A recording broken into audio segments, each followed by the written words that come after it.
What games have you been playing, Tony? Oh, okay. Well, in terms of games, I haven't really been playing much. Did play a little bit of oh, what was that game?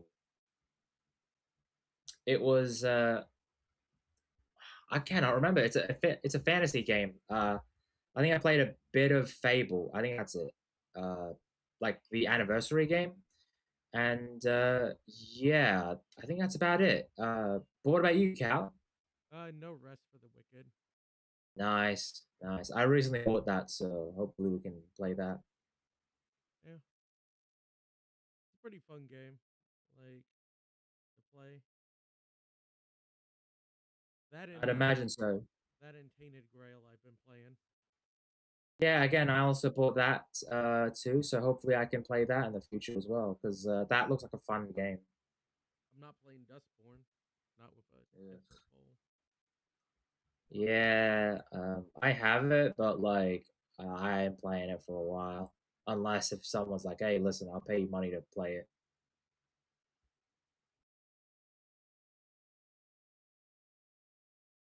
or content-wise, probably.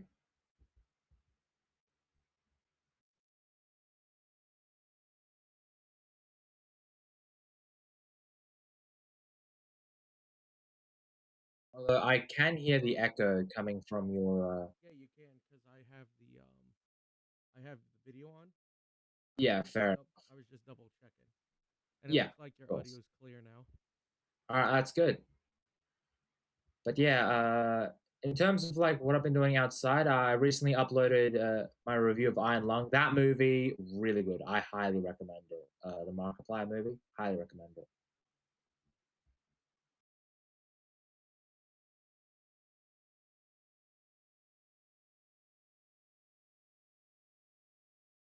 So it looks like there is one person watching. All right, cool. So how we're gonna do this is we're gonna give it about 10 minutes, and then me and Tony are gonna be talking about random shit and stuff. So, what was it like when your video got taken down with all those views, Tony? That was fun. Yeah, I didn't have any problems with copyright for the first, for the first video. It's like, oh yeah, no, it's fine. And then all of a sudden, 1,000 views. Paramount came in and globally blocked it, and the only way I could do it is get it, you know, got it back. Is literally I blurred the video, and I could not do that because that would like I tried blurring as much as I could, but I reached the limit of the amount of blurs I could do, and yeah, I had to eventually re-upload it. Since I'm past the time limit for like offensive words and cuss words and offensive things to say, uh, so Kurtzman decided to come in with no lube. I'm guessing. Yeah, no, he did that, and he fucked me royally.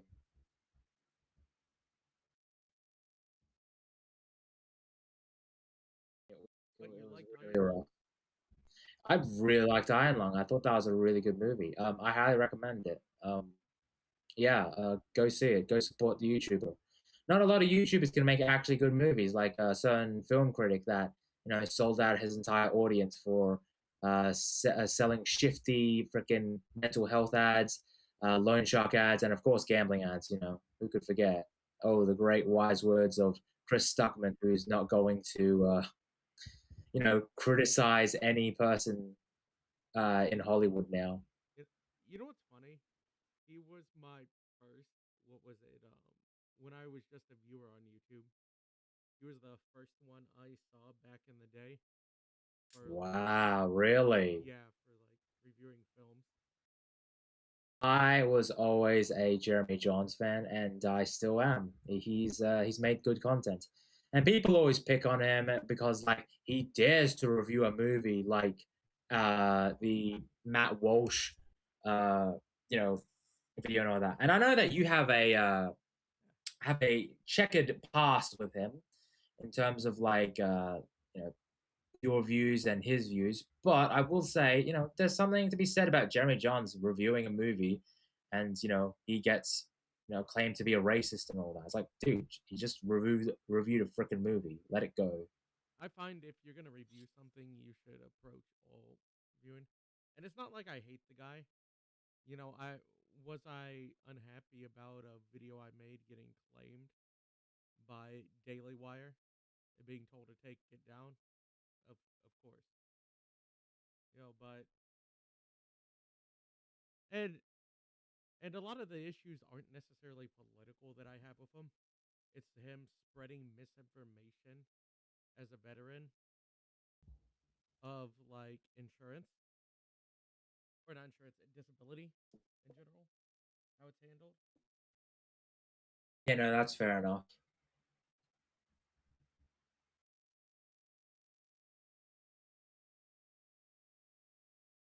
But That's just like in term, but just like in terms of like just how you could like betray your audience like that is genuinely like disgusting. Like I don't know, man. I could never do that. and he still wants to get invited to the Hollywood party, so he can't be too much of Yeah, an but the thing asshole, I is guess. though is that his movie pretty much just made a little bit of money. Like it was a minuscule success, let's be real. And the fact that he's doubling down on all these ads, it's like I think he's done in terms of like making movies. I think that was it. He had his chance and he blew it. Yeah, it's fair. It's like I remember when Stuckman like ripped into like Vampire's Kiss and Yeah, the hilariosity videos, those were his best work. I was a huge fan of him because, like, it seemed like he was having fun with what he was doing. He actually felt like he knew what he was doing. But when it came to this, it was I don't think he knew what he was doing. yeah, it's fair. You know, like like you see a couple YouTubers who just fall to the wayside and turn their back. Now, most of the time, it's from getting paychecks from people who they said they would never accept money from. 100%, yeah.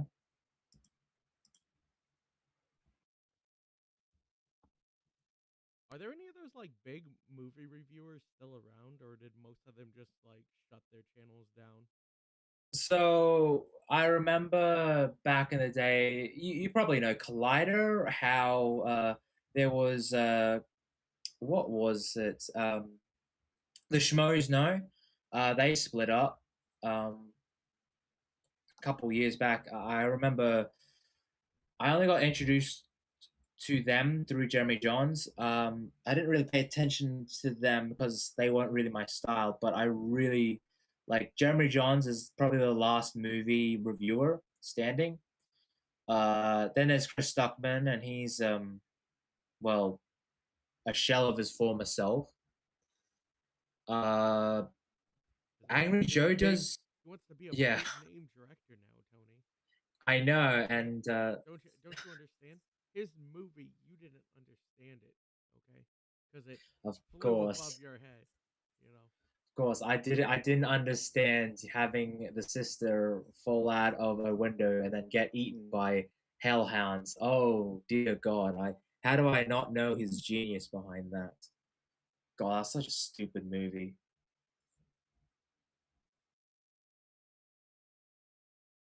The funniest thing I saw was are you familiar with the site Polygon?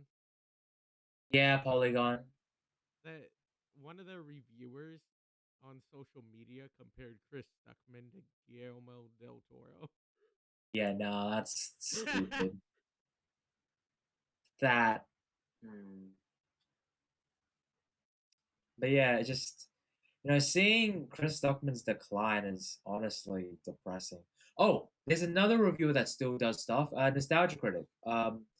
I still have a soft spot for him. Like it seems like he's actually trying to like make stuff, and I'm like, you know what?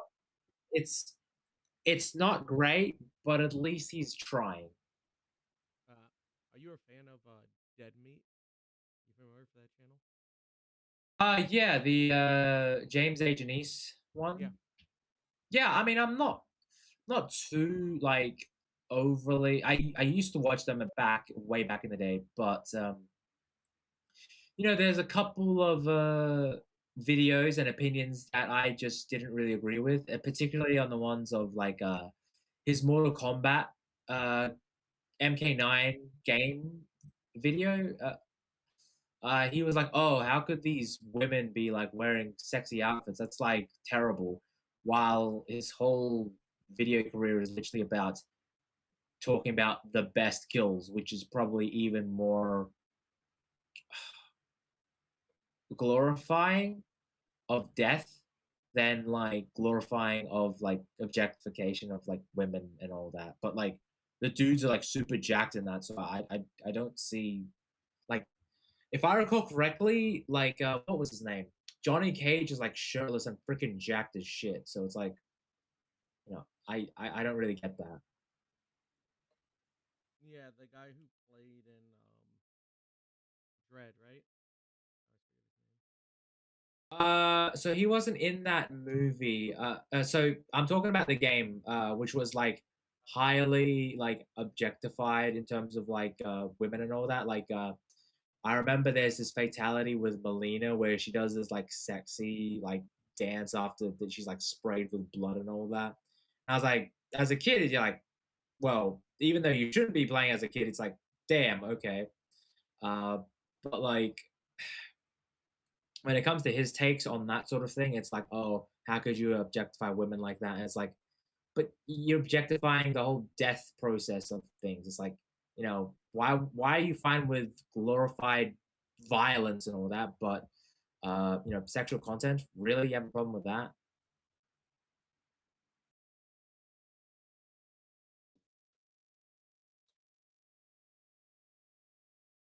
so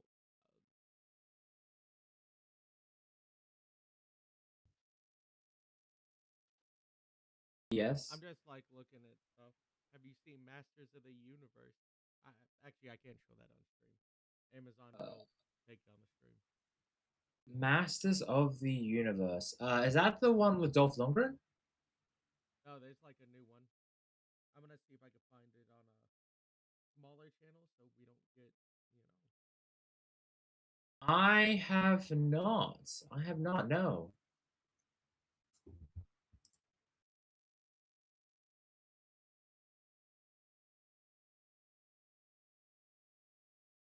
What is this? Like a new remake or something like that?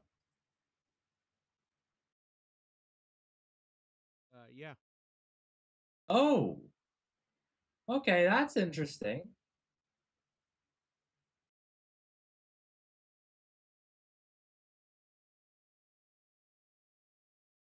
I can't wait to check it out then, because yeah, I have no knowledge of this.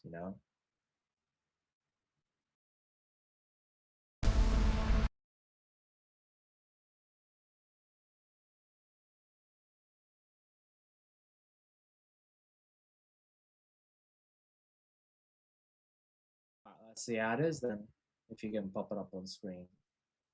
Yep.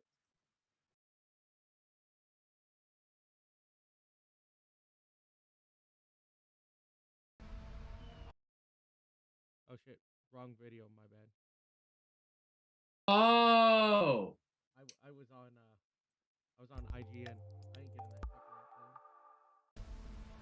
claim. okay. I haven't seen the trailer, but is this the He-Man? Yes. Okay, I have not seen the trailer yet, but I have heard that it looks really good, so I cannot wait to see it. That only exists in legends and bedtime stories.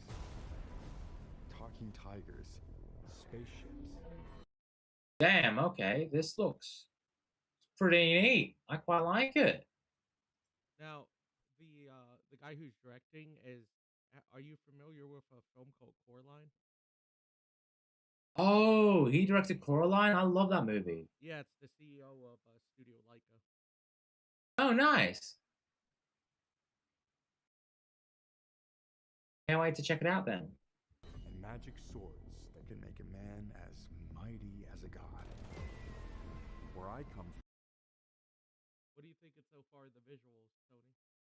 Visuals are very striking. I quite like it. It's going for a good vibe. I'm not gonna lie. I would want to see this in cinemas. that stuff is real. Man. I mean, he boy here, but still, it's cool. It's neat to see.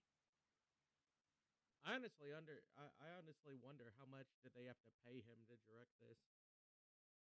Because This is a big budget movie, so I'm assuming, and like he did animated stuff before, yeah, so like I could see this being like probably a small increase, but like just enough to be like, okay, I'll make a live action movie. 'cause Because again, you want to keep it's a lot of the budget probably went to the actors, visual effects, and costume designs and all that. like when it comes to studio it's I'll be honest, their movies cross into the like almost into $1 billion territory in terms of profits Okay, in that's good general. to hear. Like Coraline's the big one, but they also did you seen Paranorman? Yes, I have. That's also a Studio Leica film. Oh, that's cool.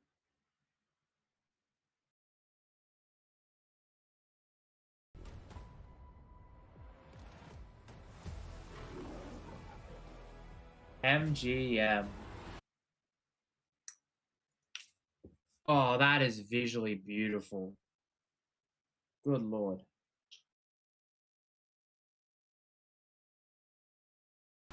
Why did you send me away? I wanted you to be safe.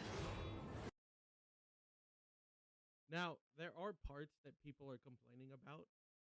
How so? There's from what I understand, I haven't seen the trailer, but there are race swaps in the movie. I I am okay with that as long as they have a really good actor to substitute in. It's sort of like how with Denzel Washington in The Equalizer. So they race swapped Robert McCall, right? He was a fantastic choice for a modern iteration of the character, and he's fantastic in the role. But then they did the same thing and the gender swap for the TV show. Don't know how it's got like 3 seasons, but they did it. I mean, anything's better than that god awful She-Ra show from years ago. Do you remember that? The what? You've never seen that? She-Ra? You mean that Netflix animated series? It might have been a Netflix animated. It's one of those Cal Arts animated shows. Okay, because like I remember there was a She-Ra show, and then Netflix made a series on it on their platform. Um, but then Netflix made a Masters of the Universe, those Netflix shows. The one by Kevin Smith, which I saw the first season. I did not like it. I thought that was utter garbage. But surprisingly, the second season, I was fine with it. Like it's kind of weird. And then there was also that 3D animated Netflix He-Man series. But after the backlash that Netflix had with the Kevin Smith one, oof. Yeah, fair. I agree. Like, He-Man hasn't had the best go with things. Did you not necessarily He-Man? Did you see that they're doing a Teenage Mutant Ninja Turtles show? Like not show re-release of the movie with all the deleted scenes added back in. Is this the 90s one? Yeah, Human T. Okay. Oh, the second one. All right, that would be cool to see. They already I did quite liked it. they already did the first one in general. Oh wow, I did not know that. Yeah, they added all the deleted scenes back in, and then they re-released it for 4K. That's cool. I need to pick that up then. So I sent you to a place I knew that they'd never find you. There's And here's the thing that set Twitter or X on fire. In a good way or a bad way? Because I'm honestly fine with this. It's a good joke. Uh, a lot of leftists like Polygon got really offended and upset about the joke Why? because they said it was mocking the LGBT community How? because it's making fun of the pronouns thing. What's wrong with that? The movie, the trailer is just presenting Adam Glenn as he him. What's so wrong with that? Huh? What's so wrong with that, leftists? It's also a play on He-Man. So Yeah. That's what I liked about it. I thought it was a clever joke. This obsession with nerd stuff and sword things, it's not a good look for human resources. Okay. I also wait. So is this what? So, correct me if I'm wrong. The original He-Man, that was just basically a man in the fantasy world, and that's it. And it was a week-to-week adventure, and you just there. yeah, But this just seems like it seems like with this, it's like okay, the kid is being sent to our world, but now he has to go back to his own world, right? yeah. So basically, it's sort of them trying to pull a similar thing to what's Superman. Basically, them sending him to another place to be safe, but he has to come back. I think this is a bit more than that. I think this is just a freaking isekai. What's the term? Fish out of water. Fish out of water. But this just feels like an isekai, you know? Yeah. It's like, oh yeah, no, we sent you back. It's like the what was that anime? There's something moonlit fantasy anime. The Gooner guy. The Gooner guy. Oh no, wait, that's a different one. That's that reincarnation one, Mashoko or what? Yeah. That's Yeah, the Mashoko Gooner guy Tensei, one. yeah. Mashoko Tensei, So yeah, that one, if I remember correctly, it's that he's too ugly, right? Is that it? So in that one he's like fat and then he's fat and ugly, he dies, he gets reincarnated as like a baby and all that. And then like in season 2, if I remember correctly, the first half of season 2, he has erectile dysfunction. Yeah, I'm not even kidding. And like, it's kind of crazy. And like, I'm like, you know what? It's kind of relatable. A girl leaves you in the middle of the night after you know, have sex for the first time. It's like, damn, that's rough, bro.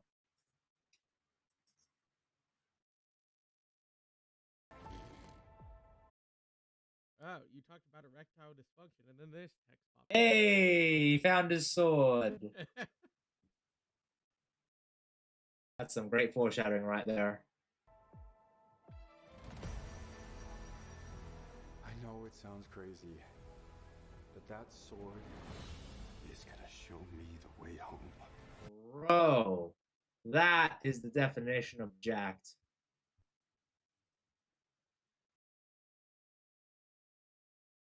You know, I kind of hope that we have more fantasy movies like the old 80s and 90s where like with guys it's like okay, I just need to hit the gym. Yeah, that's fair. I would kill for a, and I know like people like the Netflix Punisher show,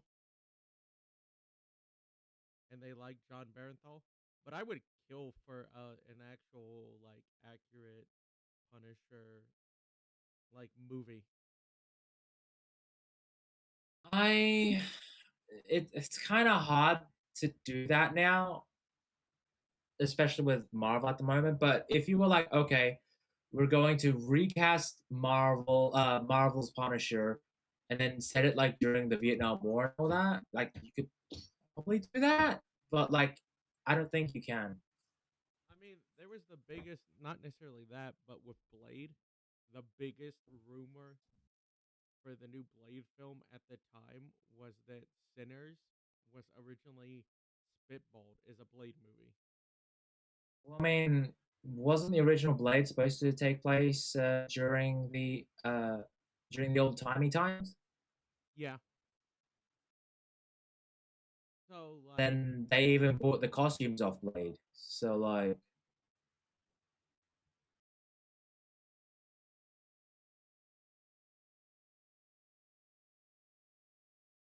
seems like since no one mentioned the echo or audio, I think we're good, Tony.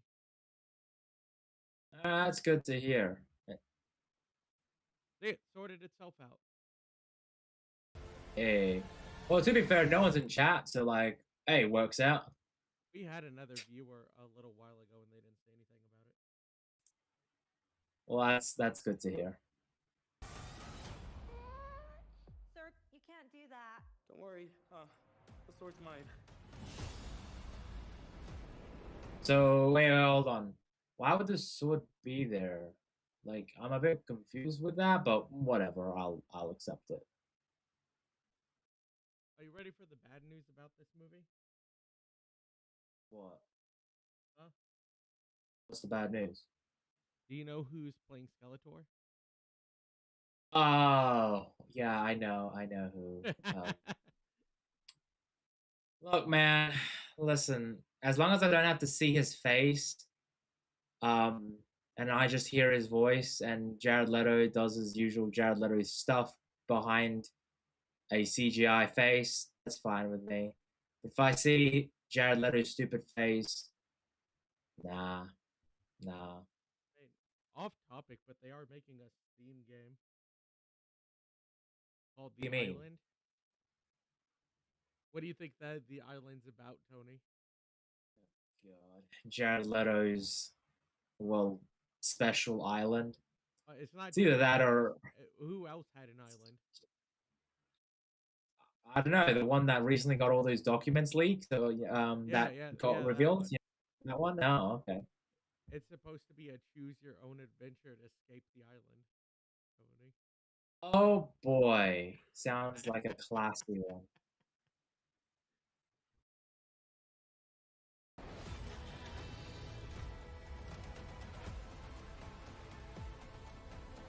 Hang on, it's about to get weird. Is that who's that? Is that Tila? Yeah. Okay. She's not bad, I would say. I wish her hair was a bit more red, but you know, I'm okay with it. People are gonna accuse me of being sexist, but where's the testicles?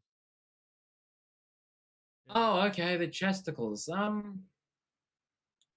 You know what? Maybe they might grow in the future. Maybe they might inflate. Who knows? It's the future.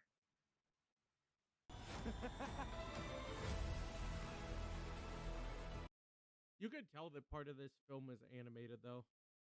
In general, With visual effects, yeah, Yeah. of course. which, to be fair, they hired an animation studio to make a He-Man movie. Yeah, that's true. What do you think of the design? See, told you. Um, Man at Arms. looks alright. Man at Arms is no longer a ginger. He is a black man.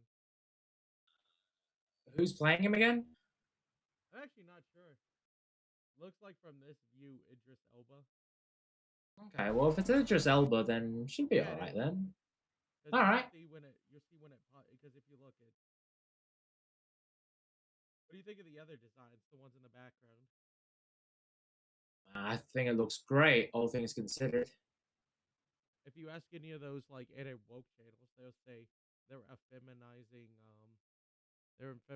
him. They have him in a pink shirt, Tony. He had a pink shirt in the show. So what you see, that's why I don't like talking about that sort of crap. It's like, come on, man. Have you not seen the original show? What do you think of that scene? It looks great. It looks visually fantastic. It looks like something out of the cartoon. Also, does she have cake? I think she's got some cake, you know? So maybe that's where the chesticles went? I don't know.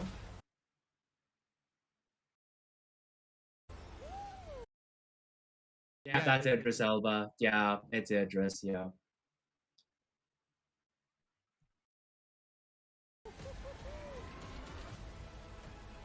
What am I supposed to do?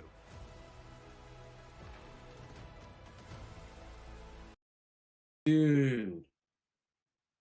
He looks perfect.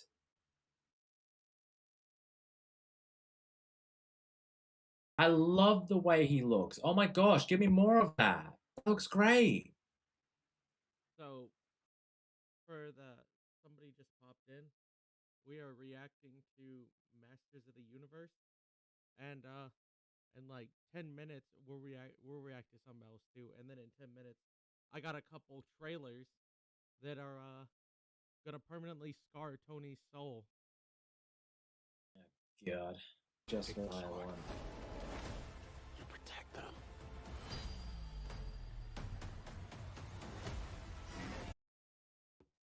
I have the power. Oh man, you remember that Dolph Lundgren movie way back? Yep. That was a trip. Wait, didn't he also play Punisher? Or am I wrong? Yeah, I reviewed that. What'd you think of that movie? You know what? I quite enjoyed it. And I am under the impression that we haven't had a bad Punisher movie.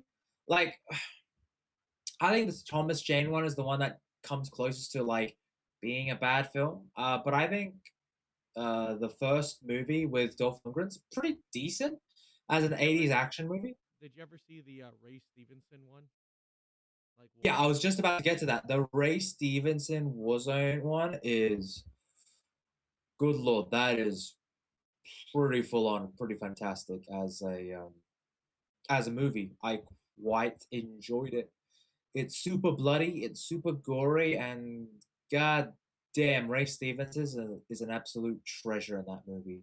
Is it just me or is Marvel like kind of allergic to that stuff? I know they made, you know, Deadpool and Wolverine, but they seem to not want to go fully into gore.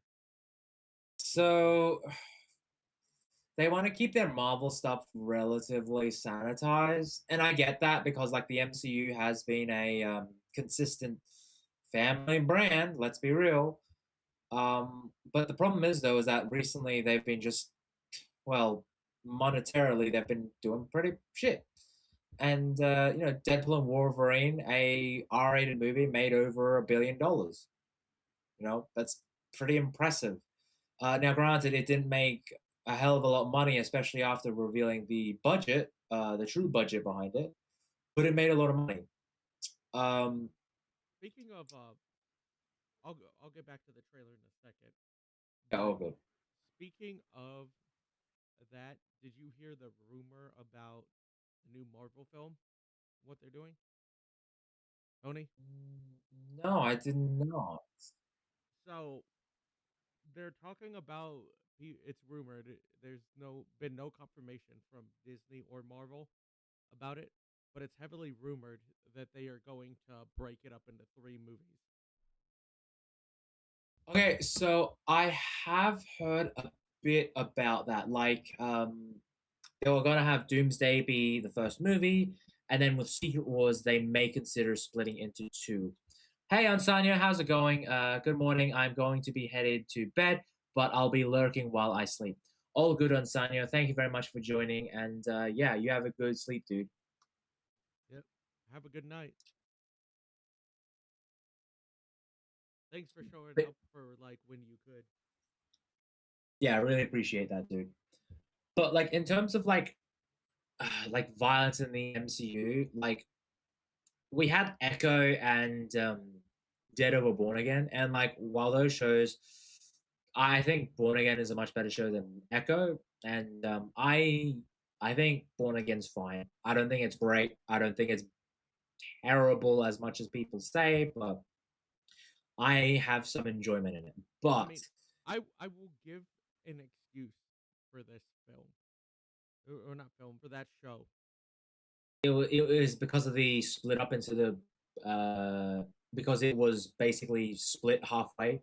Yeah, and also because like the team they brought on for it, literally half of the show was already filmed, so they had to Frankenstein things together. I'm not I know they excusing. had to I know they had to Frankenstein things. So like I gave it the benefit of the doubt. For me, it is dependent on season two. If it has the same style as season one and it doesn't have those like highs, gonna be real. I think Born Again season three is gonna be in real trouble. I agree. It'll just depend on how it goes in general. Yeah, that's fair enough. But let's get back to the trailer.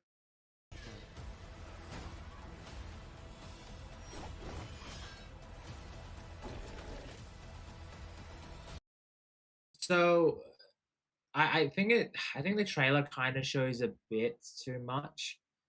Um, especially seeing the one of the creatures be in the in our world, and we get to see it seems like a reunion with He-Man and his mother. So I think it's a great trailer, but it does show a bit too much, just a smidge. That's fair, Tony. We just double check our frames. We have no drop frames. That's Oh, good to hear.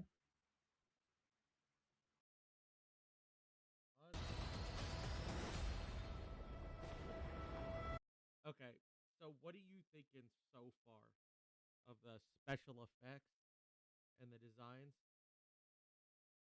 Well, I'll have to rewatch it later as the screen that I'm watching is a bit smaller. But from this angle, I can say it's pretty good. Like it's relatively consistent and like the creature designs are pretty good, especially the what is it, the tiger, the green tiger? I cannot Yeah. remember its name, but I Yeah, the think green they're tiger. pretty good. Yeah, I think it's pretty good.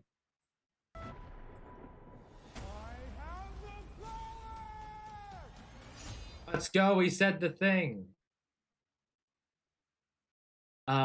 If I had one critique with it is that he's not he's not as jacked as kind of wish he would be. But that's okay. That's all right.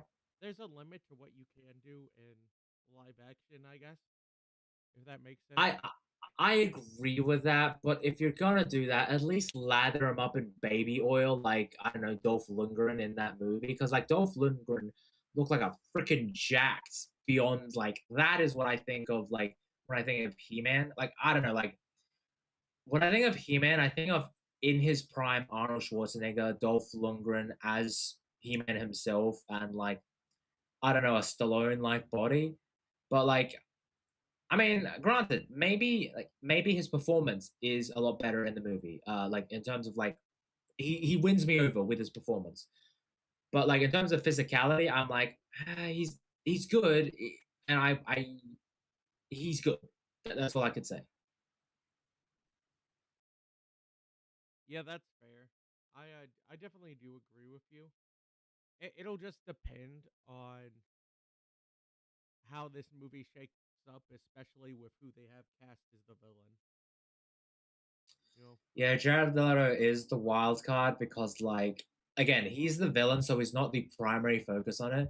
With Tron Ares, that was such a shit movie, and the fact that like it was so dependent on him as a selling factor, it just didn't work out.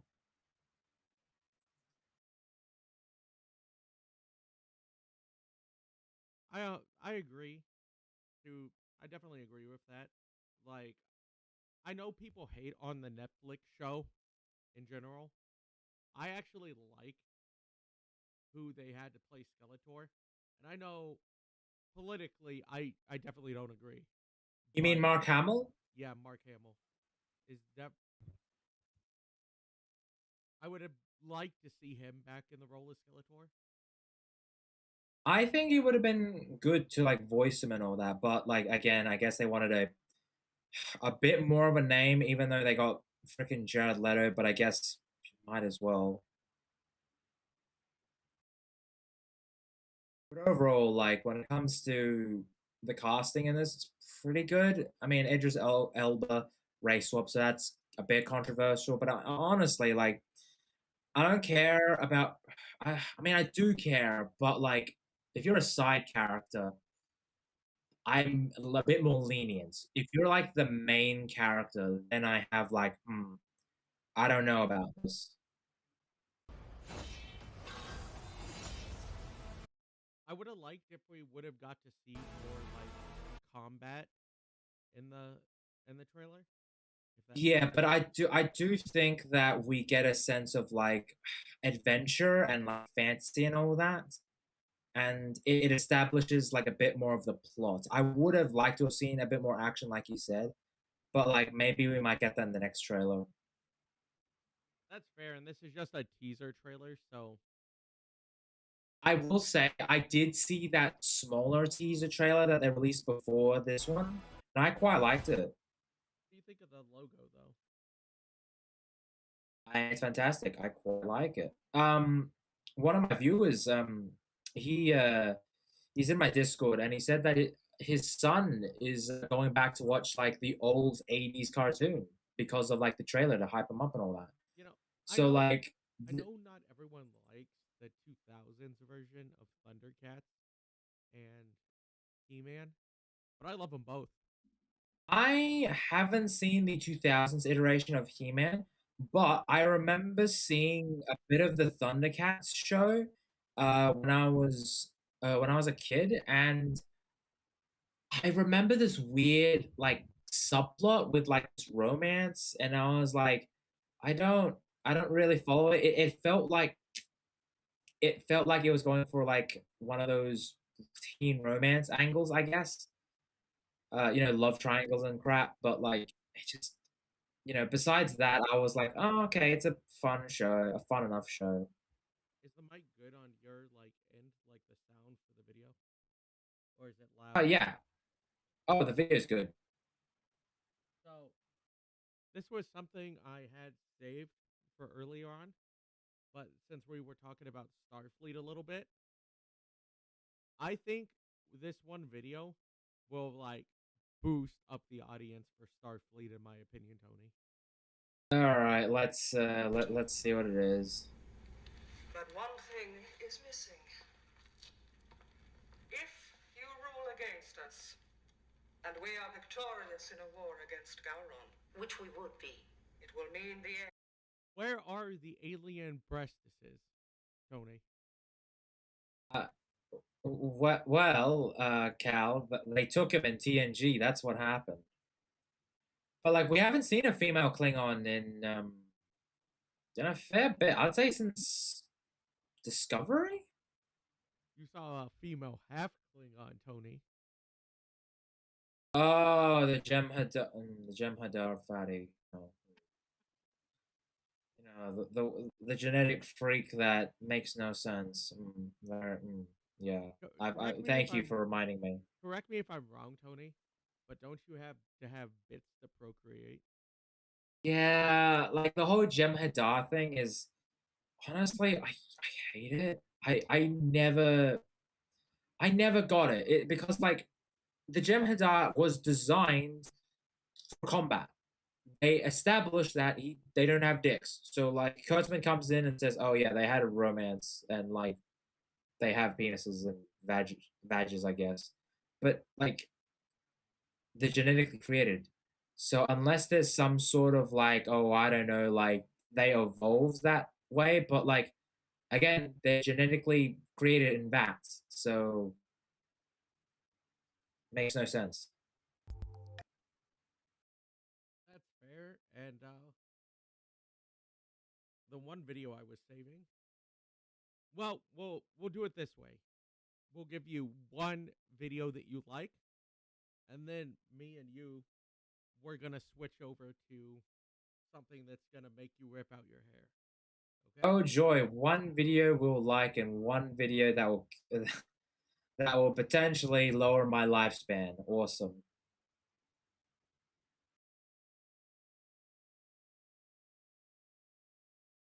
All right, I'm ready, Cal. Lay it on me, brother.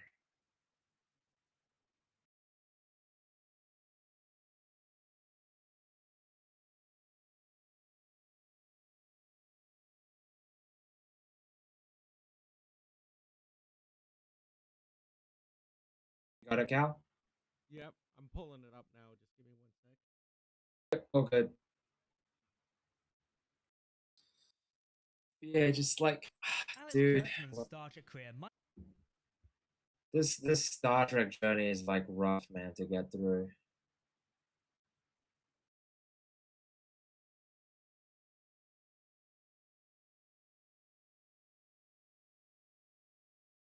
Do you have a favorite era of Trek in terms of like I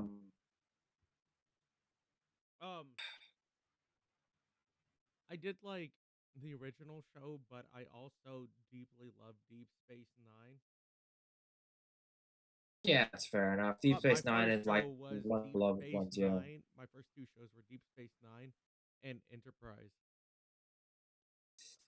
That's kind of funny considering like Deep Space Nine is considered the best one, and Enterprise is considered the black sheep of the Berman era.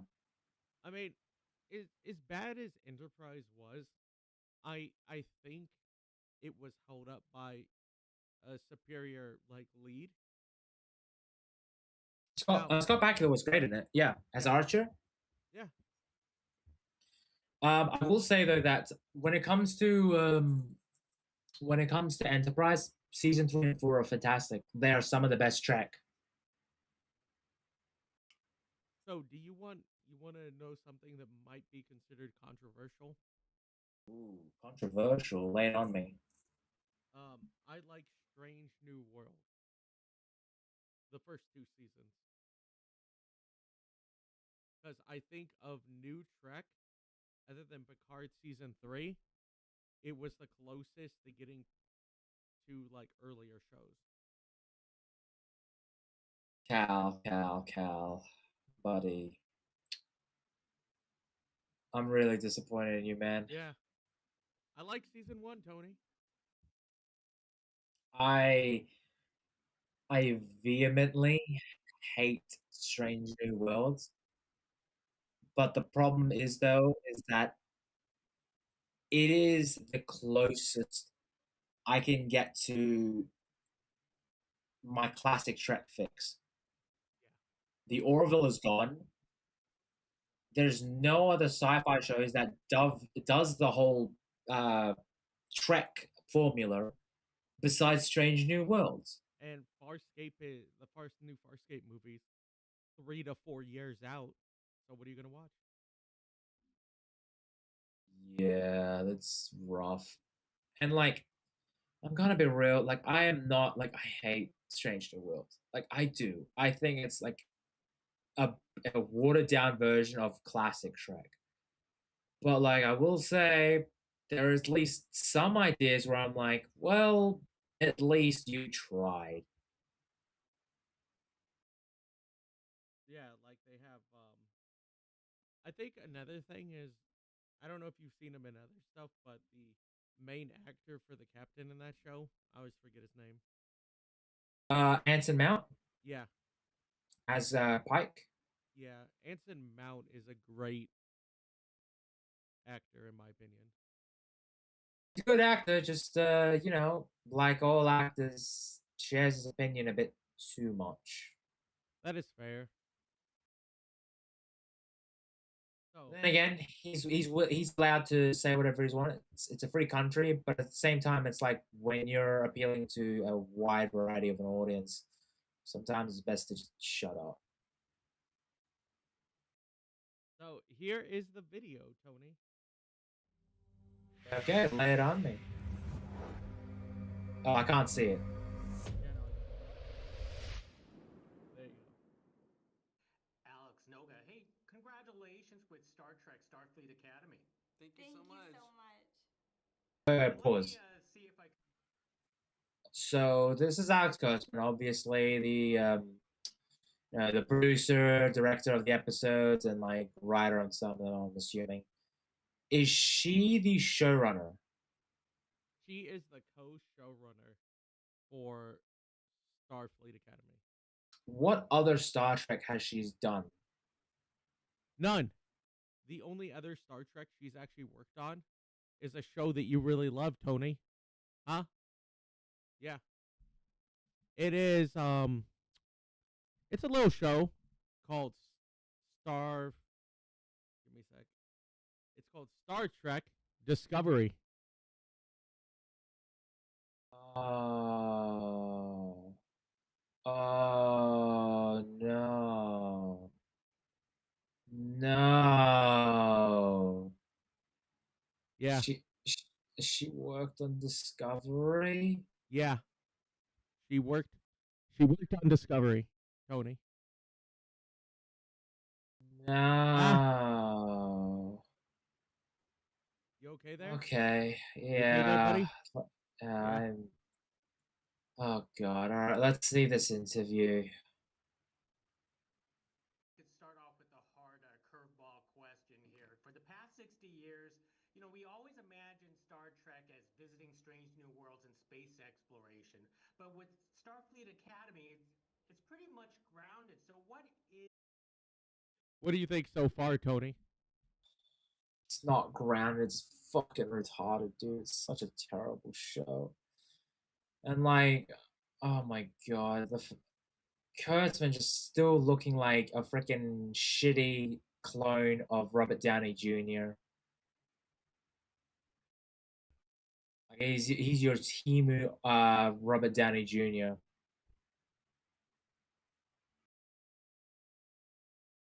So my mic volume was a little low. I didn't realize. Let's Okay. see if that boosted up at all. Pretty loud on my end. Like I can. Oh, it is. It's very loud. On my end, it was very loud. Okay, was it? Because I was just seeing myself in the green. I wasn't sure if it was loud. Is it loud? Oh, it's better now when you talk normally. Yeah, so far this interview is not really giving me any encouragement, and I'm really waiting to see what their answers are because, like, when it comes to Kurtzman, like, I don't know, I smell bullshit every single time he talks. Like, I remember there was this one interview where, like, in Picard season 3, he was there to like promote it and like it's like, oh yeah, because I'm producing and all that. But like I remember there was this bit where he was like, oh yeah, it's like Wrath of Khan and all that. And then like I think it was like Terry Matalas came in and he's like, dude, we cannot just like he's like, oh yeah, but it's also like Undiscovered Country and like all these other Trek shows and all that, Trek movies and shit. Whereas Kurtzman's like, oh yeah, it's just Wrath of Khan, Wrath of Khan, Wrath of Khan. How does that make you feel, Tony? It sucks, dude, because like he only refers to Wrath of Khan in everything. It's annoying. There's more stuff outside of Wrath of Khan.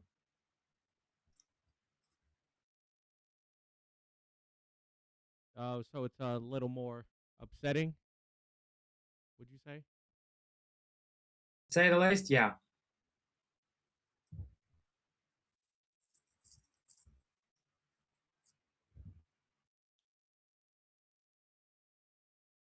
All right, let's see what else we got with this interview.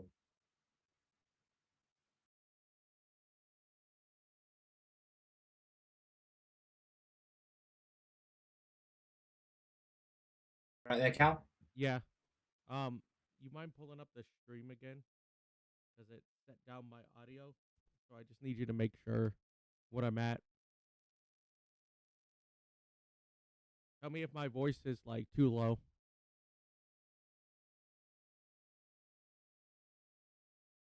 Yeah, the audio is low. Oh, it is? What is causing that? Bit muffled. Yeah. You know what? I'm gonna shut off everything. Not for the stream, but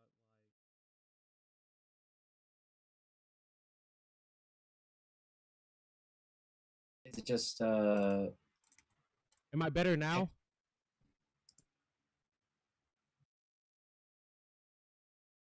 Or still the same? Trying to check, hold on.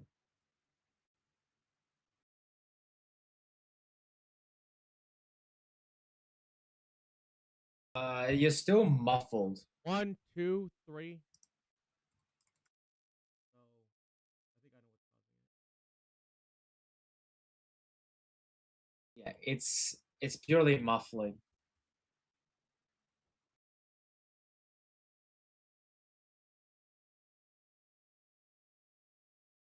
A bit better now, but when you were talking like that, but you know, it's just muffled.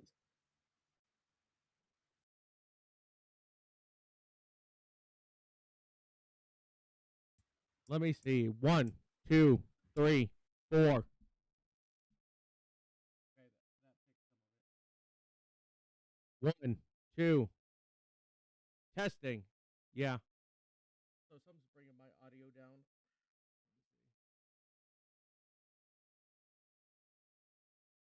Yeah, it's the muffle is what's getting it, unfortunately. I know one way to fix it. Give me 1 sec.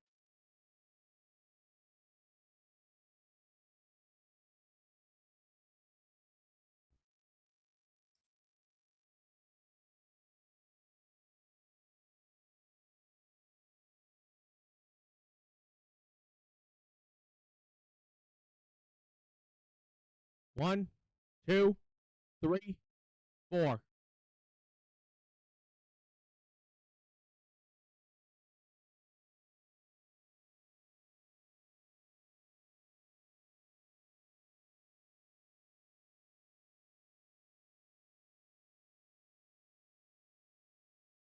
Well, it's still a bit, well, you know what I'm gonna say, right? Still 1, a bit 2, muffly. 3.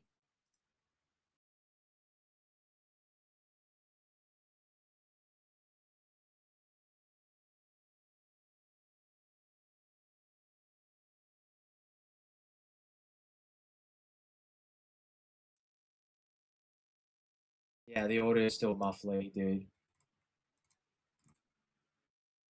1.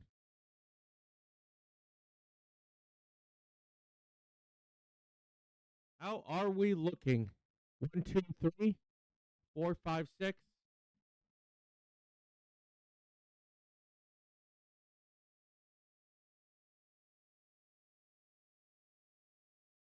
One, 2, 3, 4, 5, 6.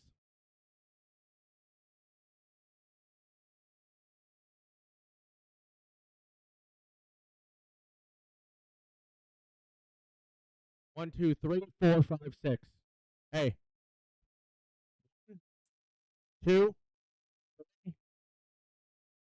I Testing. mean, Testing, testing, testing. still a bit muffly, I'd say. 1, 2, 3.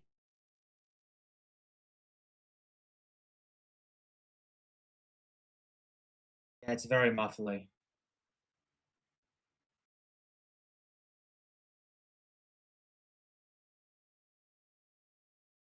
Is it potentially the mic?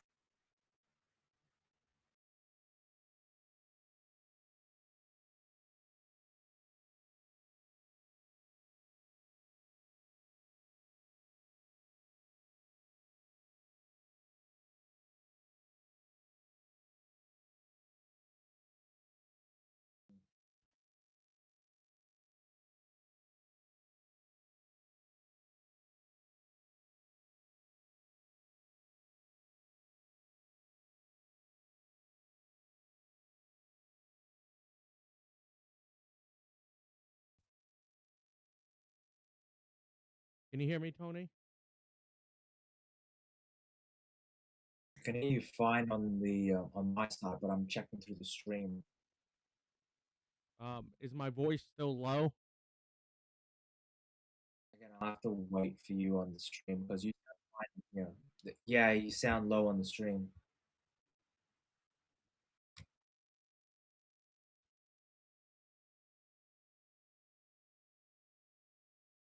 Mm. 3.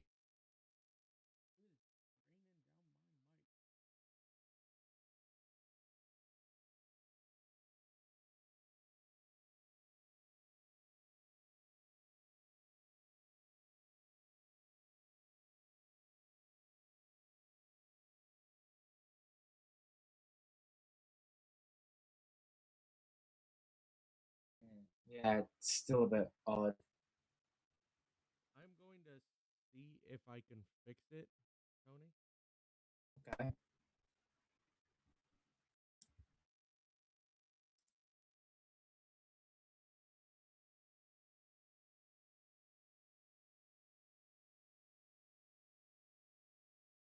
Yeah, because I cannot hear you on the stream now. Yeah. No, what would be a Fight the Hype episode without tech issues? So, pretty standard for this. Did this fix it at all? I have to wait for a bit. Hold on. 1, 2. 1, 2. A little bit in the yellow.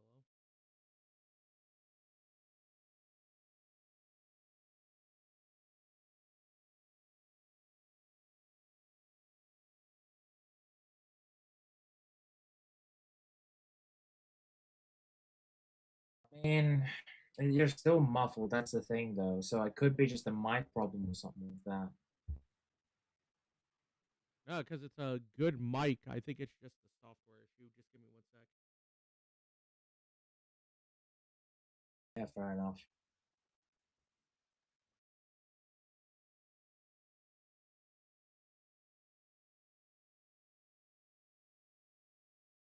One, two, 1, 2. Can you hear me now?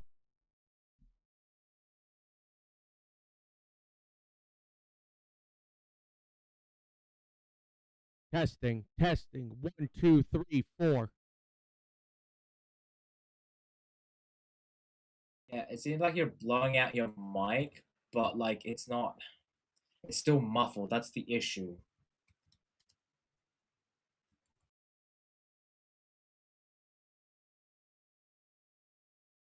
Just give me 1 second.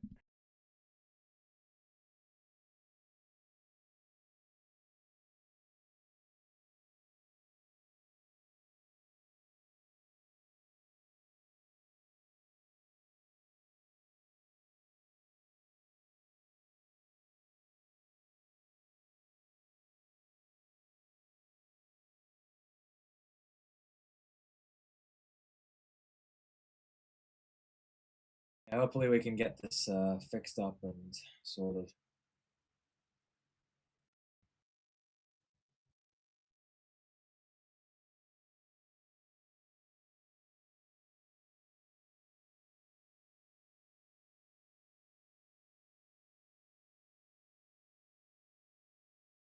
One, 1, 2, 3. 1, 2, 3, 4. 1, 2, 3, 4, 5.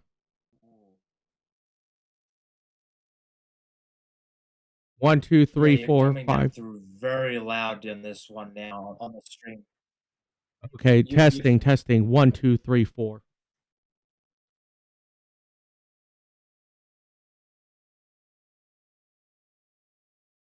One, two, three. I'm talking pretty normal. But if I get more excited and yell, I'm better. Yes. Yeah. Yeah, your voice is fine now. It's just very loud. Oh, is it a lot better now? Well, it's better now when I was hearing it because like yeah, so it's no longer muffly, which is good. So there's not like a lot of feedback. No, I don't think so. Just Okay, the testing muffle 1, is 2. like bad is like gone now, so which is good. It looked like it auto shut down my gain. It Yeah, put me the down. OBS. Yeah, it I knocked can't me see it. down to -17. Okay.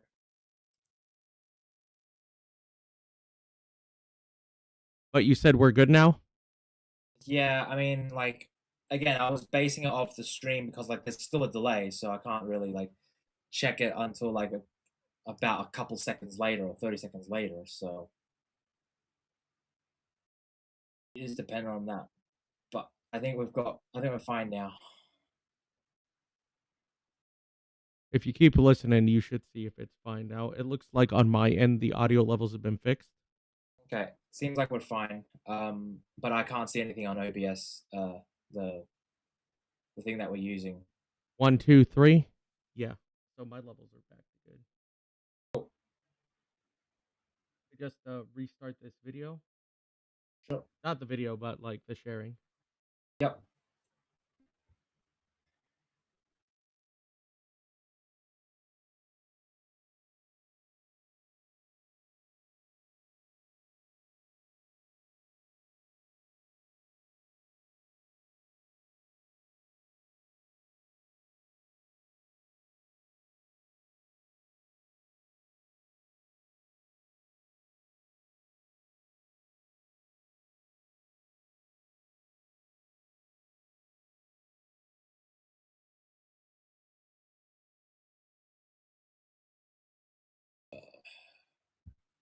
One, Yeah. 2, 3.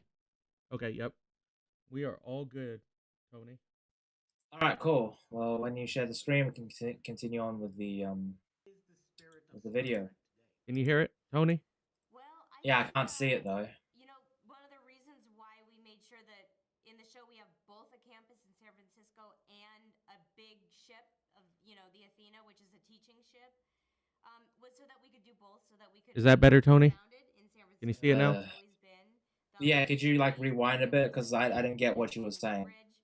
But they do also go out to explore their strange.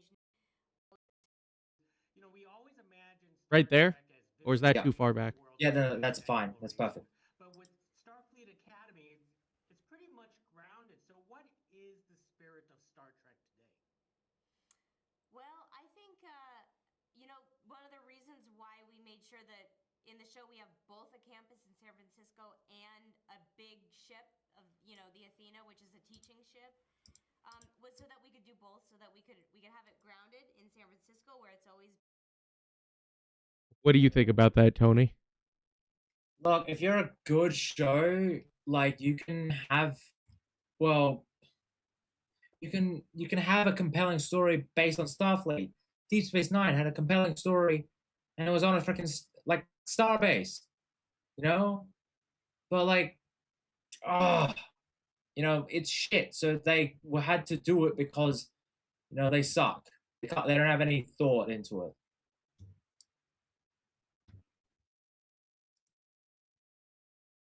I agree. And he does look like budget, like Robert Downey Jr. Yeah, he does. He looks like Timu, Robert Downey Jr. That legendary, piece of land near the Golden Gate Bridge, but they do also go out to. Tony, do you see the Golden Gate Bridge in the show? How many scenes would you say the Golden Gate Bridge is featured in that show? We only had in the first episode. That's it. Oh, no, I take that back. There's a little bit in 2 and 4 as well. We've had a couple of shots of it, but that was just sort of like very brief shots. But it's like, dude, what are we doing, man? You see, just like the Chris Stuckman movie, you don't understand the complexities, Tony. Okay. Oh, sorry. Yeah. Why would I? The Golden Gate Bridge is a character unto itself. Okay. You have to listen to what it's saying. Okay, Tony? Yeah, nah, I'm done. Fuck that shit. I prefer to be dumb. To explore their strange new worlds. In order to be a Starfleet officer, you have to do that, and the only way to learn how to do it is by doing it. And so I think, that's Christ's what we sake. believe. You okay, Tony? This bitch is so annoying. Let's just move on. I want to. Oh god, she's physically making me like actually like I want to punch the screen. Her dialogue that's coming out is just bullshit. She's just spewing a bunch of gargly gook bullshit crap. She's so full of bullshit. She's got fucking Kurtzman's dick right up her ass. Just the amount of bullshit she's spewing. Hey, Tony. What do you think of that smile he's got there? Yeah, he's a smug bastard who realized he just got a paycheck. The Starfleet Academic Committee would have decided for its cadets to say, we have the ability to put them on a ship and send them out into the field. Let's do it. Ugh. In either case, whether we visit Strange New Worlds, you are introducing new species into this series. Can you talk about that? Introducing, the new species and keeping what we call legacy. To put this in contrast, Tony, this video only has 2 likes. You're kidding, right? No. 2 freaking likes. That's pathetic. Like, just if you go on YouTube yourself, put in Alex Kurtzman and Noga Landau interview from RRM online. It has 213 views and 2 likes. Fucking send me the video after this because, dear God, I want to see it because fuck me, man. It's Yeah, so there is only 2 likes. Our stream right now has 4 likes. To put that in context. Well, that's good to see. You have more likes than Kurtzman. Hooray.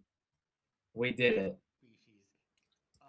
Well, we've jumped 1,000 years in the future from the previous timeline, of Trek. And so, obviously, what's so beautiful about Star Trek is that it holds at its premise this idea that we evolve into different iterations of ourselves.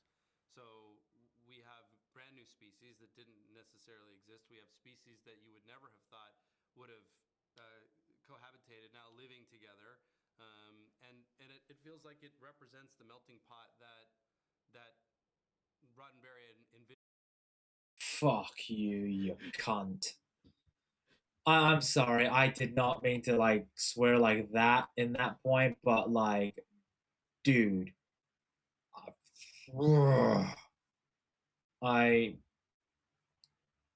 I'm physically angry. I am so goddamn angry with this video. Jesus.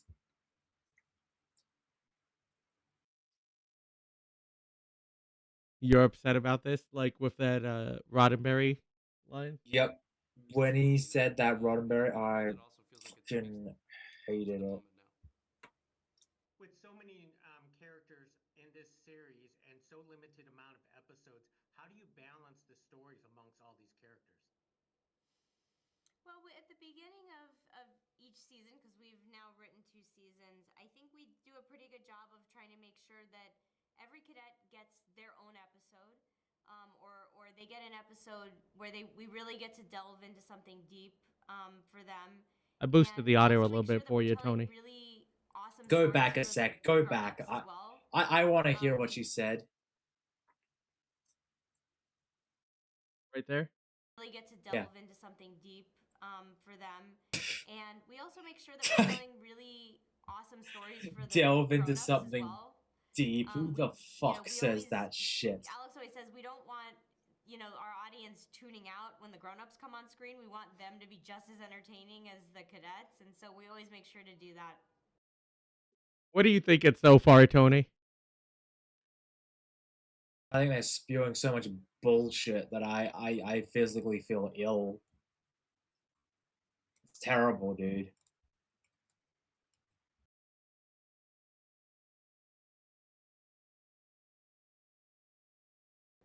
Oh, sweet Well said. And Jesus, before I'm I so let done. you go, we hear Stephen Colbert in every episode. When will we? Ugh. Is there a chance we're going to see him? Oh, I hope rather so. Than That would just be hear so him? cool. I would love. It would be so great, Yeah. wouldn't it? That'd be No, so great, no. Tony. Wouldn't you love it? Stephen Colbert sucks. He's just shit on a pile of shit. I'm Tony, so done, man. Tony, wouldn't you just love it? You know, if Stephen Colbert was right there, you know, Tony, wouldn't that just like fill you with joy? Yeah. But, you know, a bullet was also filling me with joy, too. Boost you up a little bit. Try again. This shit sucks, man. I hate it. Let me go. What am I doing here listening to this crap? This shit sucks. Kurtzman sucks. This woman, Noga Landu, they don't get Star Trek at all, and it's just bullshit. Deep Space Nine was talented, and they had to have intrinsic thought in how it's able to place it on a base instead of a starship. But this is like, oh yeah, we can do the whole starship because we can't have it tied down to one location. Get the fuck out of here. Oh. Tony, we're 5 likes now. See? Oh goody. You're already above this dog shit. Absolutely. That's good to hear. Absolutely. Well, What's with that fucking laugh? They know that they've got your money now, so it's like, fuck you. Do you want to watch the end of this, or do you want me to just exit out of this video? What was that the end of it, or is there more to it? There is like 10 seconds. thank you let's very see much, it. Alex Noga. Thank you. Thank you. Everyone's going to be delighted to watch this. Oh, Get out of here. Yeah. You know what? I'm delighted to watch it because I got 1,000 views on both my videos, even though you got it. You got my first one canned, you fucking clown, Kurtzman. So take that. Would you say those views were paramount, Tony? Yeah. Totally. Fucking paramount. Okay. So I will put on something that won't make you want to rage. Oh, so now you give me the carrot instead of the stick. You know, I can't beat you with the stick every time, Tony. You're already doing that, man.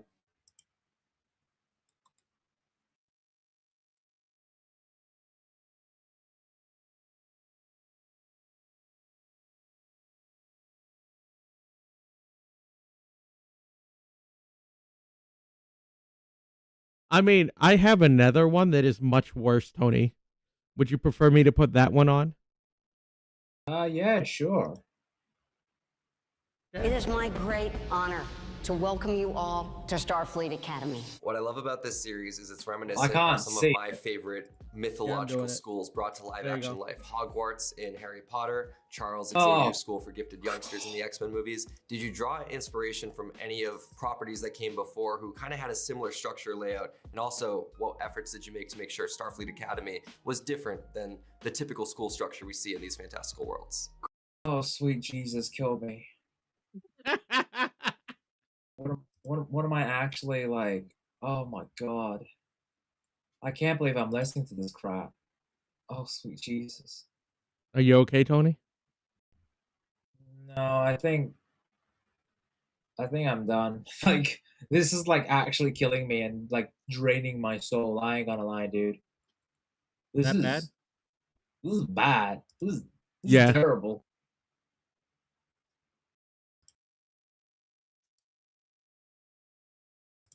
Put you right there. That should equal out your audio. All right, cool. Okay. So, Great questions. First of all, those are two excellent references. And yes, X-Men First Class as well as Harry Potter in general. And I think Does he even hear the crap coming out of his own fucking mouth? You okay, Tony?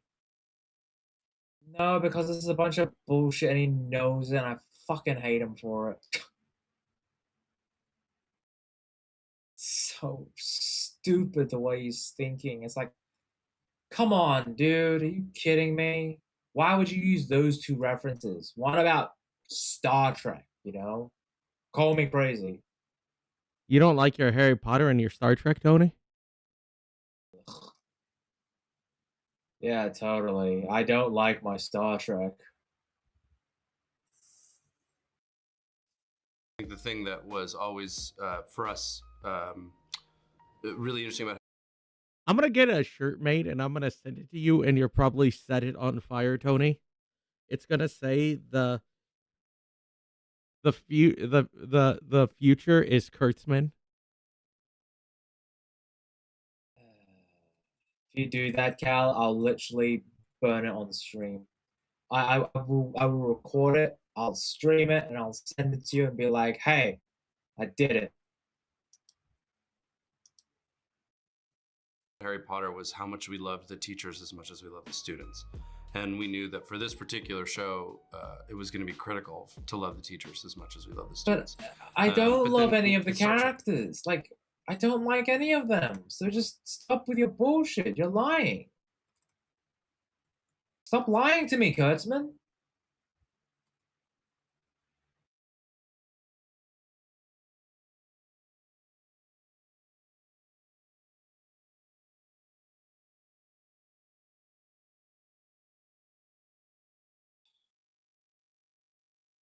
Okay. Everything okay? Yeah, I'm all good.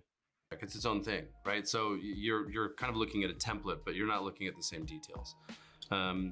What I think we love about the show is that, you know, if you watch any other Star Trek show, you're meeting characters who are actualized, fully actualized. They're already on a ship, they've been assigned, they've chosen the course of their life. That's not what's happening here. You've got cadets who are coming in who often think they want to do one thing and then will end the 4 years doing something entirely different. And that journey of self-discovery allows these characters to make mistakes that typically... You get that, Tony? Self-discovery. Like, yeah, Star Trek discovery, Tony. But like the thing is, though, is that the whole thing with Star Trek, it's always about exploration and all that. The whole self-discovery comes along the way when you experience situations out there that relates to yourself personally. Sometimes it doesn't. Sometimes it's just a day in the life of the job. But like sometimes you got a job where it relates to you. This is bullshit. Can we like not? Kurtzman, can you not be Kurtzman for like 5 seconds? There is a discovery, Tony. A discovery about their sexual orientation. Yeah, and listen, I don't give a shit if you're like, if a character's gay or a lesbian in the show, fine, whatever. But at least have good writing to back it up. This one doesn't. It's just terrible.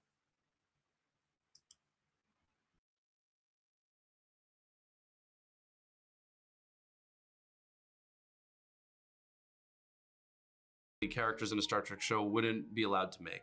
And the fact that they are learning in what is essentially a teaching hospital out in space in real life Star Trek stories where the stakes are real.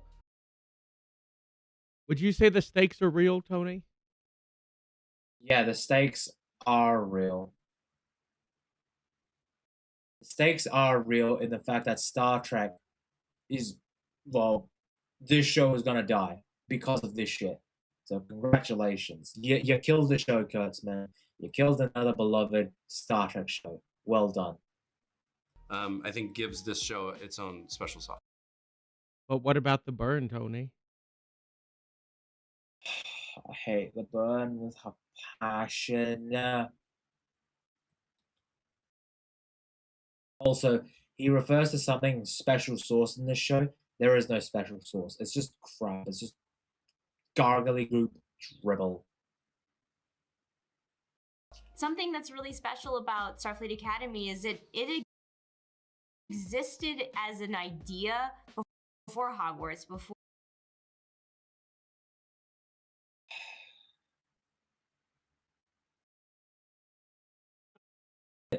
This woman,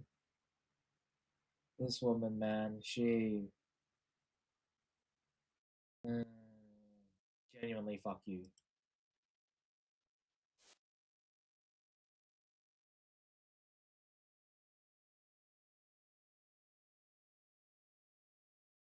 You okay, Tony? Genuinely, like, the more I listen to this bullshit, I fucking hate it. I just, ugh.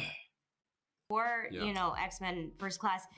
It's been out there forever, but no one's really lived in it. No one's really been able to see it. Are you okay, Tony? I keep pausing, it's just prolonging the inevitable. I'm just like fuming. I'm silently fuming now because like the blood boiling is like ramping up to its height now, and all I can say is fuck this. Yeah, and so I think that's the most exciting thing. People have been waiting for some of them decades to be able to go to Starfleet Academy. And your experience working with the show kind of reflects some of the students we see on screen because you're new to the Star Trek world. Yeah. What elements of Star Oh.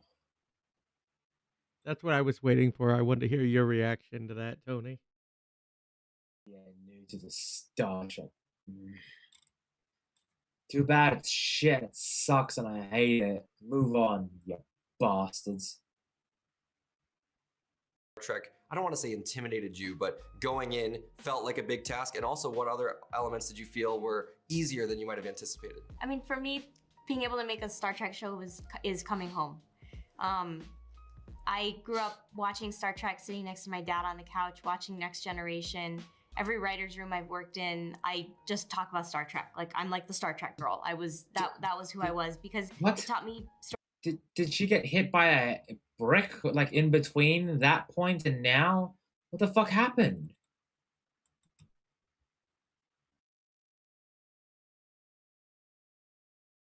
Like, what the fuck happened? Girl, seriously? Did Kurtzman suck the life out of you? What the fuck?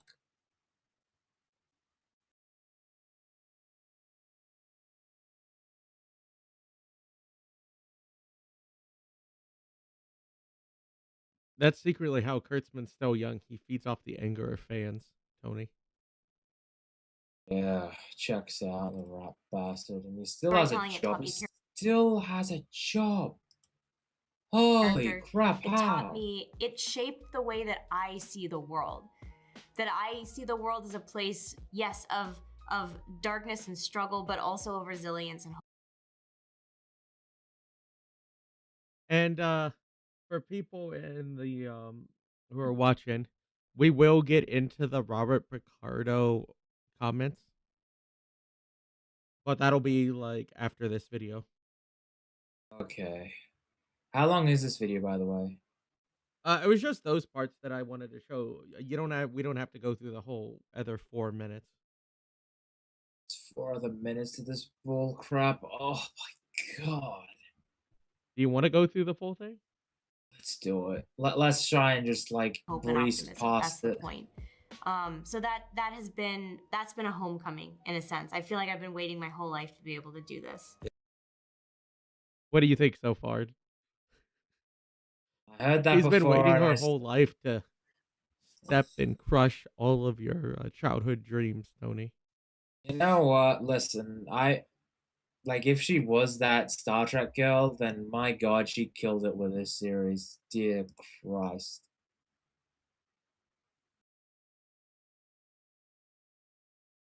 That's some just hot garbage. Yeah, that dude. perception is shared by the wonderful Bill Nye. He said something very similar Really? on the Yeah, sure, Bill Nye, why not? What do you think of the interviewer? The smug little bastard that knows what he's doing. red carpet last night, and I'm like, that is so unique, and it changed the way I look at Star Trek. Not to look too distant into the future, but Alex, you did say before that there is an ambition to do the classic college experience, a 4-season arc. It's so cute that he thinks there's going to be 4 seasons. It's so cute. I don't know. It might get 4 seasons, Tony. Christ.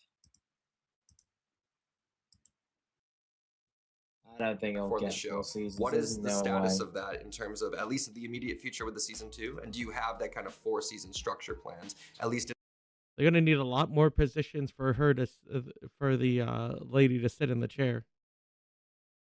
Ugh.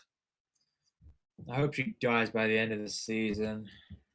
in a general sense. I think we have it planned in a general sense, but you always want to leave yourself room to be surprised, you know. And one of the great delights of the writers' room is that the first month or two you're kind of blue skying things. You want to leave things as open as possible.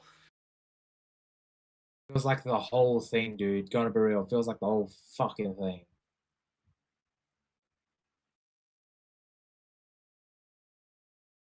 I think it's always good to know where you want to end a season and then work backwards from there, because everything organizes itself around what is hopefully a satisfying conclusion or a good cliffhanger. As far as the longevity of the show, I think what's so great is that you're going to have a new class every year. So you're going to have new characters entering into the show every year, which means the show could go on forever. No. No. No. Don't you fucking lie to me, Kurtzman. Don't you dare lie to me, you prick. Tony, this show could go on forever. It's not gonna go on forever. You know it, Cal. I know it. He knows it. He's just fluffing it up for bullshit's sakes. He knows his time's numbered. 10 more seasons, Tony. 10 more seasons. Oh, goody. I think it's just gonna be 2 seasons and we're out. What if I turn out to be right? I'll laugh in your face and I'll buy you a beer whenever we meet. If I'm right? Okay. You know, not just with the characters you meet now and following them in the first 4 years, but also seeing what happens to them out in the field once they actually deploy. Yeah. You know, and then you have a whole bunch of new cadets coming in all the time. Yeah, there's nothing I love more than when a student becomes a teacher. Down.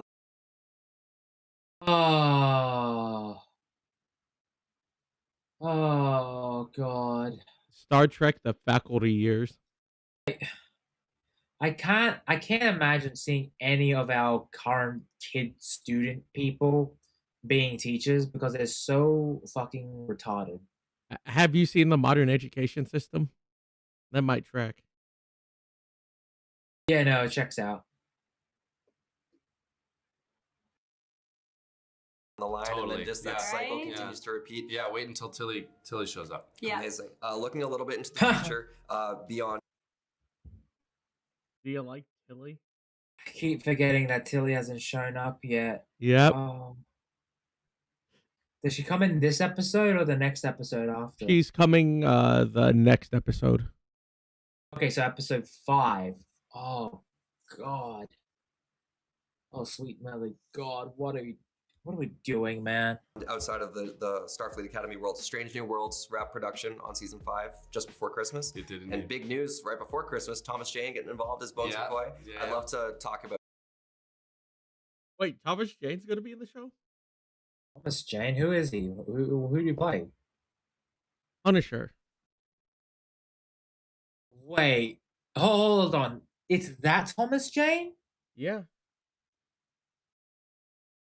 Oh my God, what are you doing, man?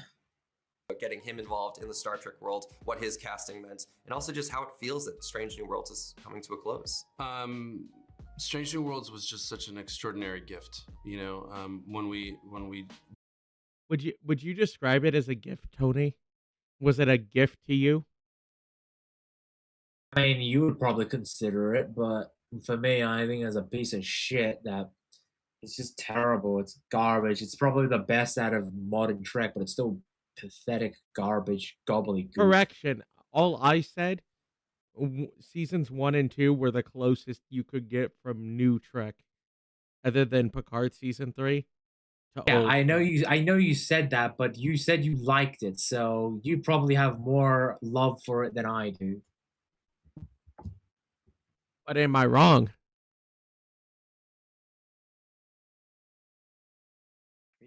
Technically, you're not wrong, but it's still shit, dude.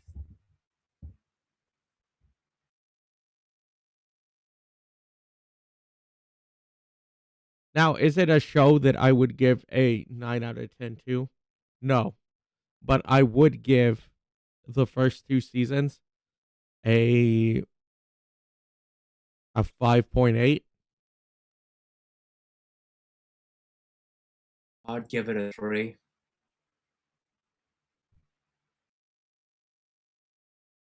I'm gonna be honest, dude. I think you're way too generous to Strange New Worlds than I am. Oh man, those two seasons, even season 3. Oh man, that was bad. When we introduced Number One and Spock and Pike on Discovery, the idea was, well, there could be a show here because obviously there's a whole run of story before Kirk takes the Enterprise. But I think the casting was so perfect.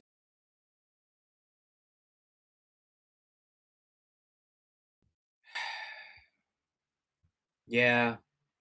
No, it wasn't.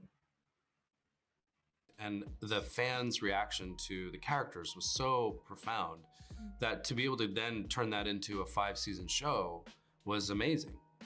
Because that's the closest thing to classic Trek, you dumbass. Because you gave us freaking Discovery that was pathetic. And then he's like, oh, yeah, it's the closest thing, overwhelming. And, everyone was like, positive reaction. It's freaking Spock. You tie it into classic Trek. Of course, people are going to like it. Of course, people ate it up. Of course. You fucking moron.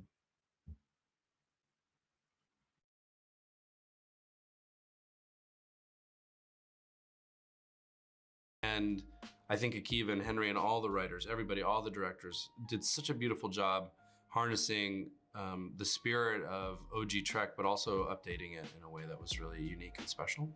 And Thomas Jane's just perfect. It's always really daunting. Oh my God, it is that. It is him. Why? What are you doing here? And he's playing Bones? Oh no, what are you doing? Oh, sweet Mary, Mother of God. I can't believe they're butchering this. And like Thomas Jane, what are you doing here? Oh. He went from the what is it, Exodus to this. Why, man? Why? Money, Tony. Money. Yeah, that ought to do recast those roles because they're so iconic. But I think doing the films taught us that it can be done as long as you find an actor who really embodies the spirit of the character and the kind of gruffness and grumbliness and intelligence of Thomas Jane. What's up, Master Gawa? Hey, Master Guy, how's it going? Hey, guys, listening from work while driving. Yeah, great to see you, dude. Hope you're having a good one, my dude. Unlike Tony over here, who's suffering. Gotta be honest, dude. I am so tired right now. This is just adding on to my tiredness, and I'm fucking pissed. Okay, well, we're gonna cut it at this reaction. We'll look at what Robert Picardo has to say. Because, dear God, that video, like every single time Kurtzman opens his mouth about like anything Star Trek, I vehemently want to vomit and just punch my screen. This is like actually asinine. So I'm gonna pull up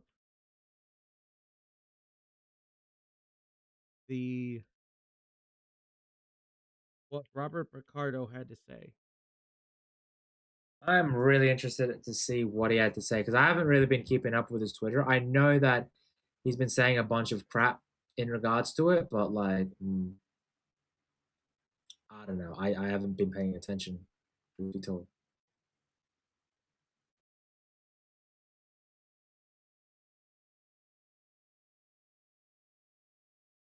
severely depressed actually, but I need something to keep me awake while driving. Oh, dude, I'm so sorry, Mastico. I hope you're feeling better, bro.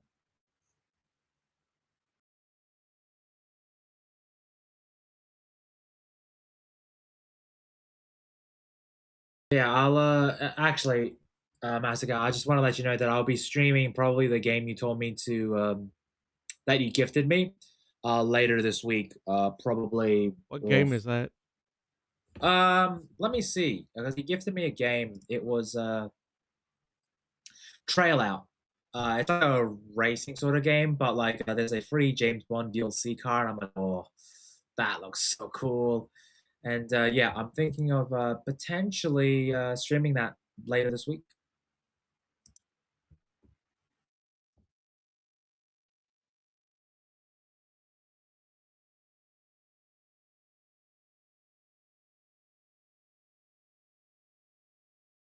It's life, yeah.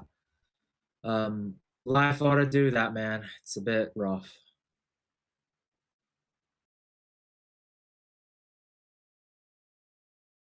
But yeah, I hope you're feeling better, bro.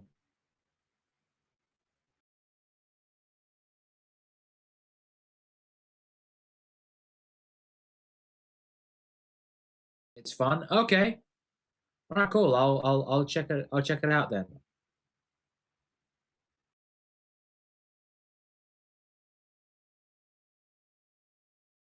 Oh, in other news, while you're setting this up, did you hear that there's going to be a 4K Ultra HD Rambo Ultimate Collection? I did not.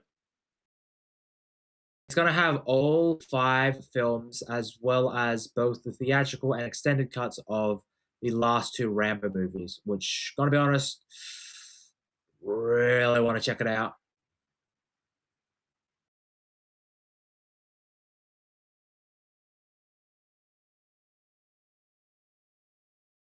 So I'm not picking up anything on Google, so I'm just gonna go straight to the source.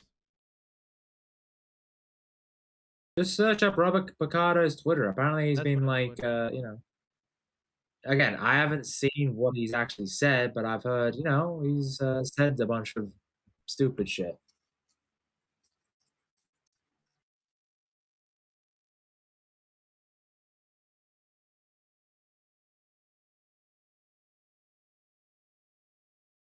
If you don't make it to the trail outs, if I don't make it to this trail out stream, I'm sorry, but enjoy.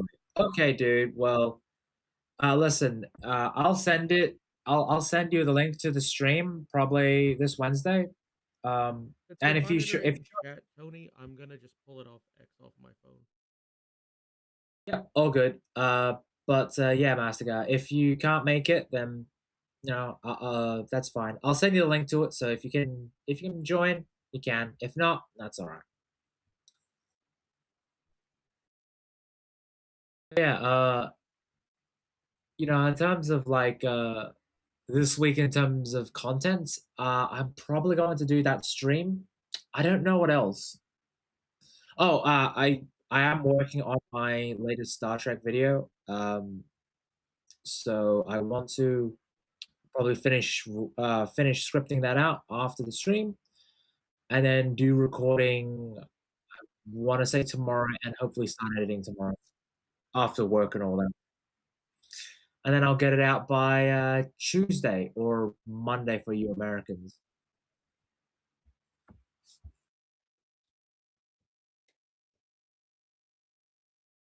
Okay, so here's one of the newer ones that he posted. Good to hear the haters are more vocal and redundant on this platform, so please post 20 times a day as they do. Tony? Jesus Christ, man. I get that he's defending his job, but like, dude, come on. Like, let it go. Like, he just. I shouldn't have used the word haters. These people have something more in common with a certain brown shirted individual. Yes. Is there any more quotes from him? I'm going down. He posts a lot. Well, there is a line that a famous show that I really like. You probably know it. It's called Star Trek: The Next Generation. I don't know much about it, but there's this one episode called, again, it's a little episode, The Drumhead, and there's a quote, in it that Starfleet Academy tried to rip off. You probably know it, again, Cal, but with the first link, the chain is forged. The first speech censored, the first thought forbidden, the first freedom denied, chains us all irrevocably. Now, I don't know about you, but on Twitter, when you call everyone, well, I don't know, haters, all that sort of thing, doesn't that go against that line? The very line that you even said in your damn show, Robert? Yes. Dear God, man. I know he just says the lines. He probably doesn't even know what it fucking means, but like, Jesus, dude.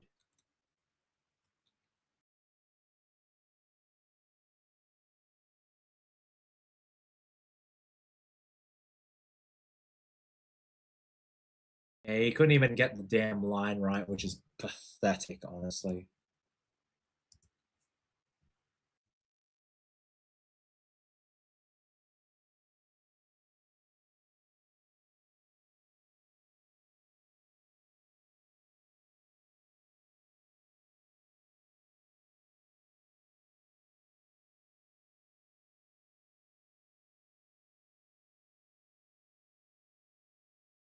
So did you find any more Yep, quotes from him? I found some more. Some on this Oh, platform God. complain that a Starfleet Academy cadet swallowing her comm badge is ridiculous on behalf of the franchise. I wish to apologize for tribbles, which are ridiculous unless you have a sense of humor, which many Star Trek fans have.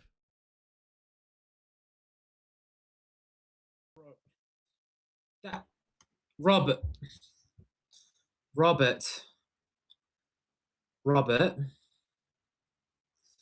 What the fuck are you saying? You should know not to say that because you are absolutely retarded in saying that, because the point is this is one of the cadets who was applying for one of the best jobs. And what?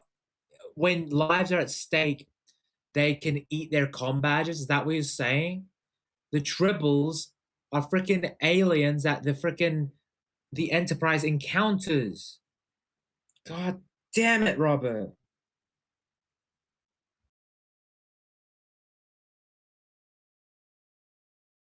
Jesus, I'm not happy with this like one bit. I like Robert I love Robert as an actor, but like, dude, he just needs to shut up.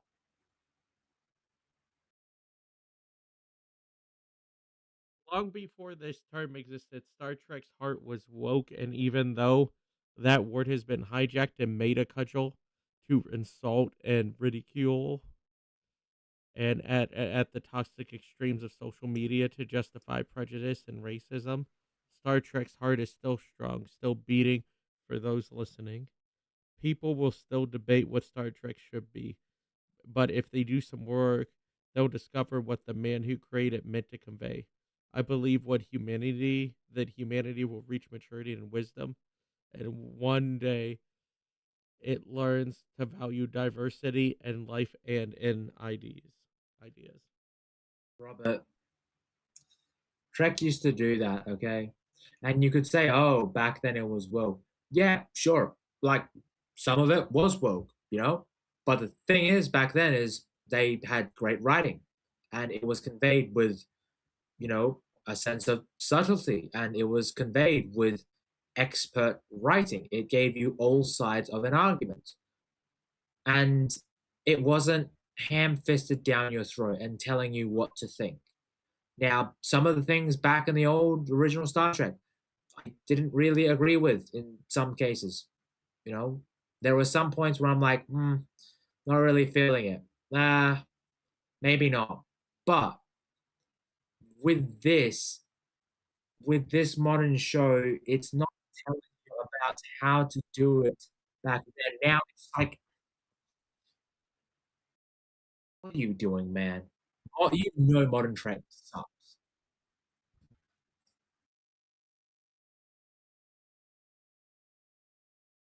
It's just depressing to think that, he's an actor and he gets his lines, but like, dude, th- this is ridiculous. It honestly is. Oh yeah, it's going. I don't disagree in general. You know,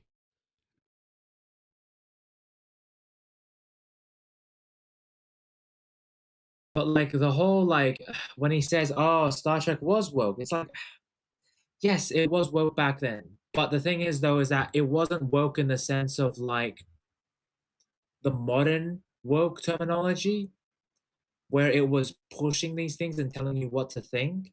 Back then, it was dealt with respectfully. It was written well. It was woven into the plot in a natural, organic way. And they were able to do it with a sense of subtlety. In this, there is no subtlety. It sucks. I hate it. Let's move on. You're boring. That's all I gotta say.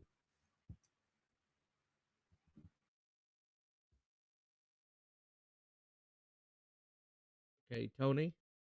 Yep.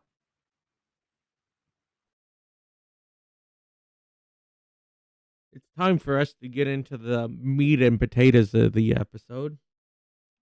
Oh God.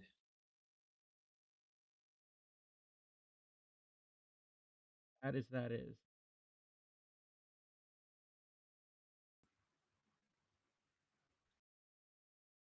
All right. So what's the meat and the potatoes of this then?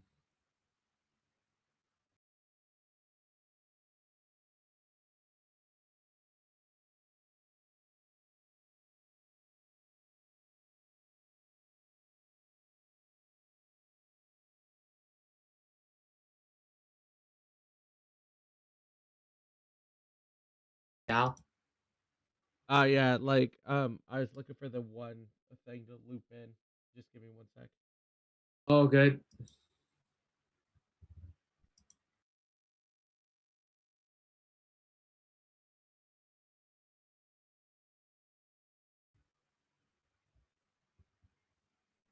Doing it live. Fuck it. We're doing it live.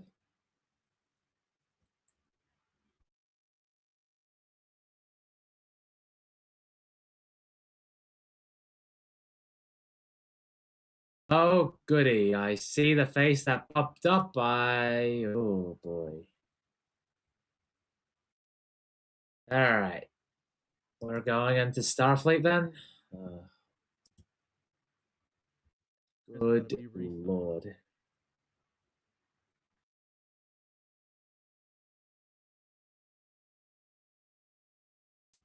It sucks. It sucks. There it is. We've moved on, okay? Let's call it for tonight, Cal. So this episode, it gets a bit it's a debate episode, and it's trying to be philosophical and it tries to present both sides, but it does it in such a terrible way and telling you what to think rather than, again, Modern Trek, telling you what to think instead of actually, well, telling you how, like, presenting both sides and letting the audience decide.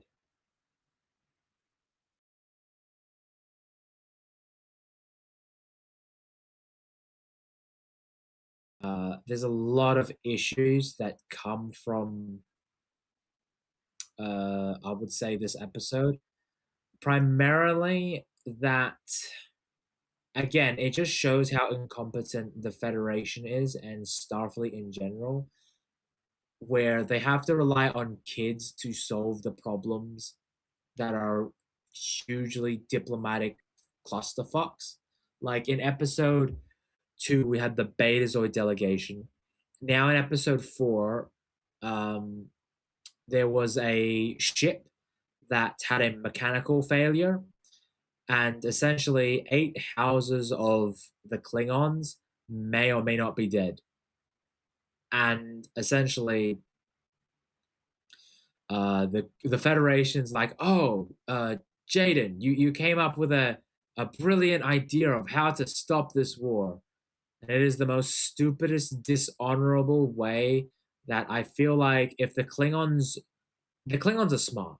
So they would smell this shit a mile away, being like a front up. So either the Klingons got dumber, or this show is just retarded and treating the Klingons as stupid. Well, yeah, Tony, they don't use modern technology, so they're not that smart. They're fucking spear chuckers since they use bows and arrows and crap like that. It's like, it's so terrible. It's like they're hunters in the future. This is the 32nd century. I will give them credit. I will give them credit where it's due for this episode. They cast a white man as the Klingon. Yeah, but a white Klingon too. So it's like we can't go too far in what happened in the TNG days. But honestly, it's sort of surprising. And like I will say, there is something engaging with the actor. Like, I'm not saying he's great in this, but like he does have that sense of classic Klingon energy. You know what I mean? Like he does feel like someone I could see in like a TNG episode as a Klingon. I could see him be like he's very much like one of the Klingons from the Undiscovered Country. But like he's in this shit. Like in another strongly written Star Trek show, I think he would have did well. Yep. I agree. I agree. Because he's one of the few actors in the show that carries it off of, would you say charisma alone? Like, kind of. Yeah, I mean, he I don't even know how to call it charisma. He just has a very unique presence, like a classic Klingon should. He's a diplomat, but he's like very, Klingon in behavior in some respects. And I quite like that. I think he's not. He doesn't have a lot to work with, but what he does, I think he does a decent job. Yeah, and so that's the last of our positives for the episode. The rest is just garbage, gobbledygook, and like, the main crux of it is essentially that Jaden needs to get over his trauma from the past, but like, God, it's so stupid, man. Who's the bully character?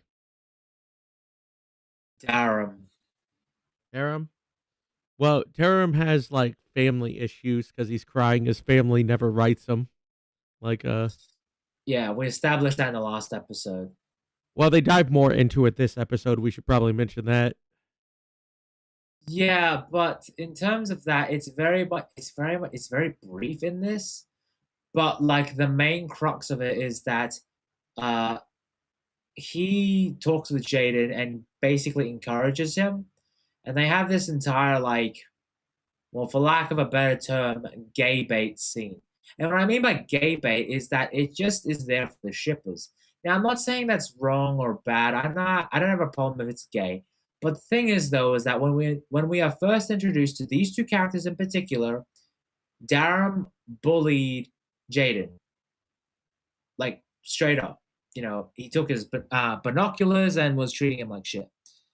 And then for episode 2 and 3, they were pretty much separated because Jaden was Caleb's friend. But in this, they have this entire scene where they're holding each other as in each other's arms, but it didn't build up to it. It feels weird and it feels like a gay bait scene. Yeah, that's fair. What's a good term for this?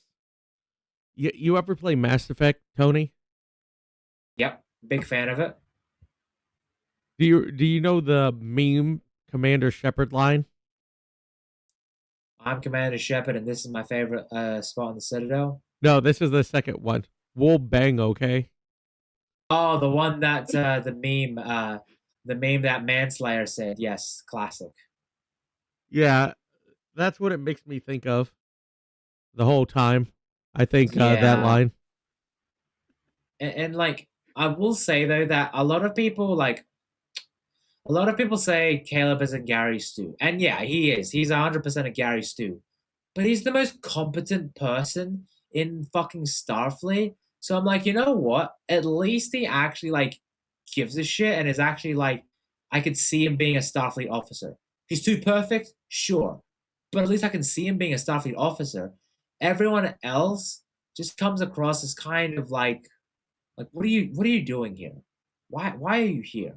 He at least cared enough to ask if the one dude was fine.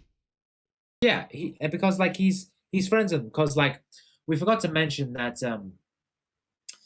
Jaden has performance issues in the sense of like public speaking, and it is the most stupidest subplot I've seen, and the way it's handled is like, oh yeah, all you just need to do is like, oh that's right. Darum is the culmination of that scene where he teaches him how to like, you know, breathe and learn the gay or something like that. I don't know, man, but it's just not good. This shit sucks. I definitely agree on that. You know, it's like just the writing for this show is not good, and No. to show like then there's this subplot about him thinking his father abandoned him, and then Oh yeah, and then it's revealed that no, it wasn't. Well, it not really revealed. We have Laura to like think of because Laura's like, oh, no Klingon would miss out of anger, and you know, it turns out, and from my perspective, I think that in actuality, he let you go to be your own man, but it's like, well, that's just cope.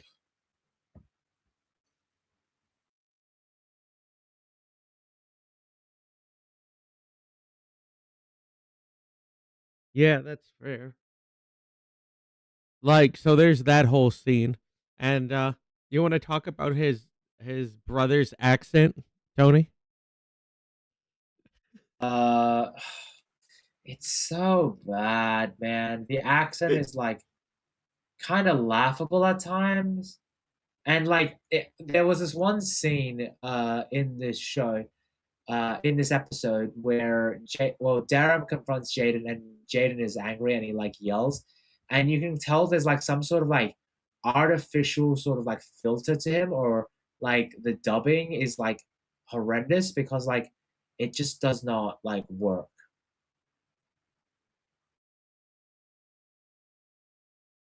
That's true. Like, you could part of it you can tell mid episode because, like you said, it drops out, and I think haven't we mentioned this before that it might be dubbed, that the actor Yeah, might be dubbed. we have mentioned it a couple of times, but I think in this one it's like painfully obvious that's like, yeah, that's dubbed. Like that is dubbed. Like the Klingon in the Next Generation. Michael Dorn. Michael Dorn. I think they pulled Michael Dorn's like audio pitch and then just posted it on top of this kid. Yeah, they posted on top and possibly put like an artificial like voice layer to it. So besides the horrible Jamaican accent, basically his brother's like, "Oh yeah, you belong at Starfleet Academy." And his dad's like, "No. You belong as a Klingon doing the warrior way." Yes, but only the brother sees Jaden for who he is until he dies. And then like, you know, that's pretty much it. Do we want to talk about how weird it is. They went to a market, and then his brother just winds up stabbed. Yeah, that was weird. And like it's shot so poorly, like not like the scene itself because we don't get to see that. But like every single time we see a flashback, the color grade is like brown and like the camera work is absolutely atrocious. The ultimate question I have about him is like, no, correct me if I'm wrong, Tony. You might have thought differently, but during the episode, the whole time I thought, well, he just pissed off his dad, and the dad lied about him getting stabbed by somebody. I mean, I didn't see that because we got that scene just after his death where the two fathers, yes, there's two fathers and one mother. Um, so that he yells, and that's why I'm like, okay, so clearly it's not that. Clearly it was a marketer, and we're led to assume that.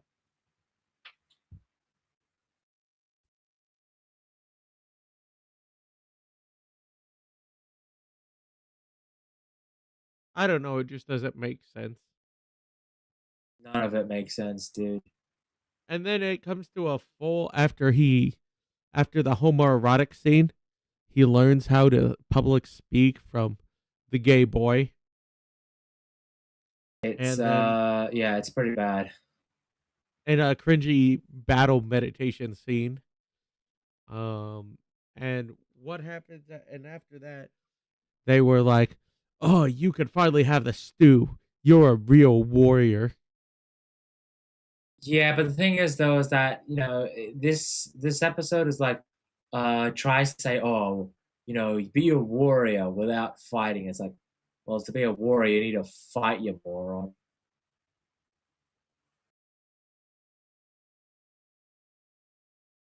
So so yeah, that's nothing really happened. It was pretty boring.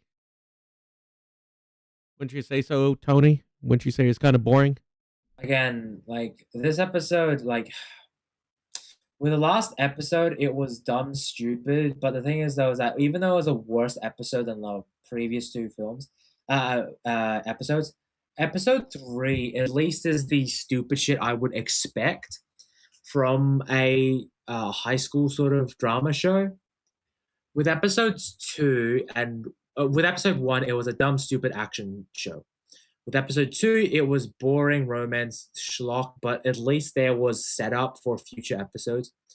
With this episode, they get rid of the romance angle with Caleb. They completely ignore that for this episode, so that's fell by the wayside. It's to develop Jaden and Caleb's relationship, which they don't really come to they don't really explore much because they're separated for a majority of it, as Jaden wants to like do things on his own. And yeah, this episode was boring, and I did not like it. I didn't like it. It just keeps getting worse.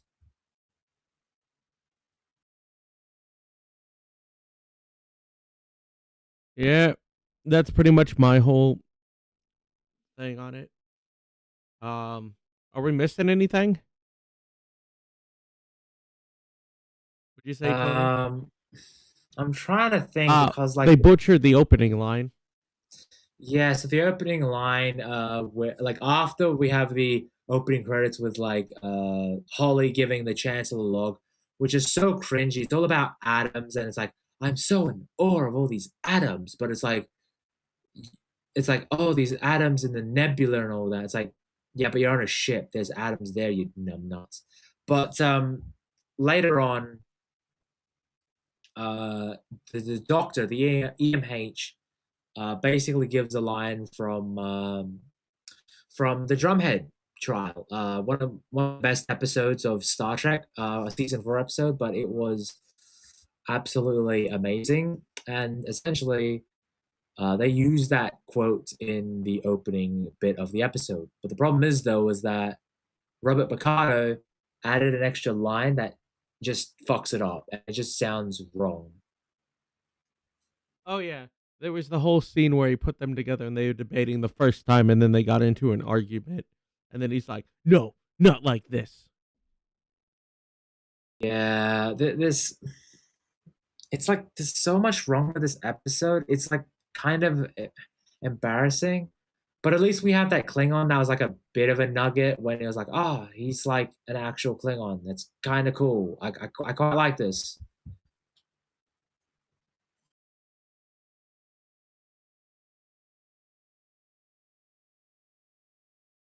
Yeah. Oh well.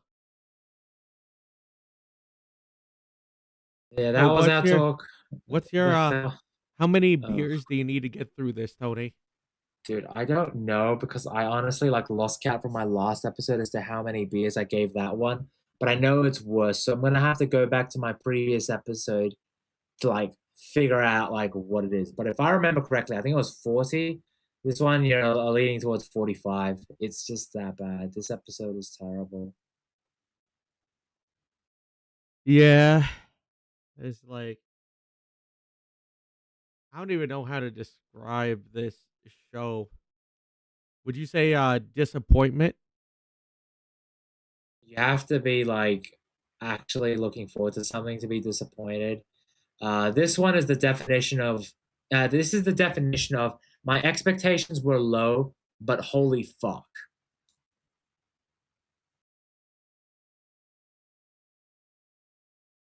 What's the review of the week meme?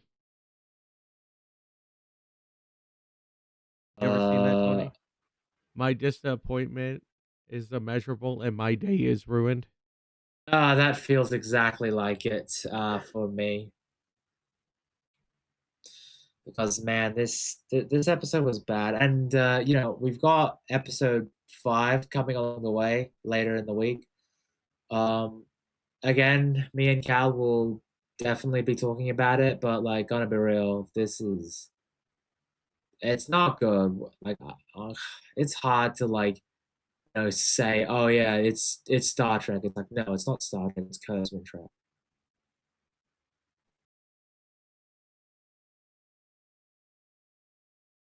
Besides this, like the show was shit, but you know, before we head off, let's do one more reaction All right, let's go. to one that's actually good. Oh goody.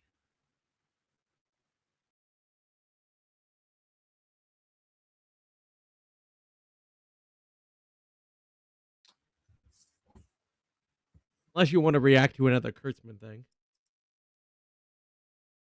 You know what? Let's do Kurtzman next week because, like, again, we've got 5 more weeks of Kurtzman.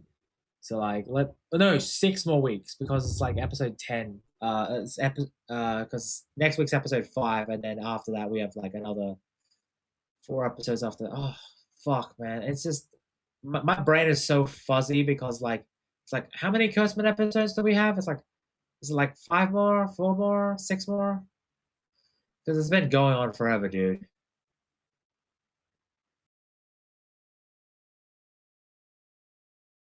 Are you a Star Wars fan, Tony?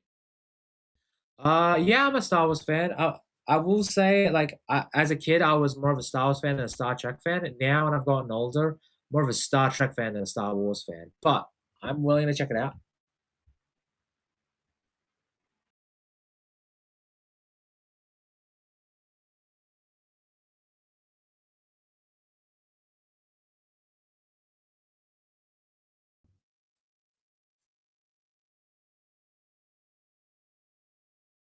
So what's the video you have in store for us?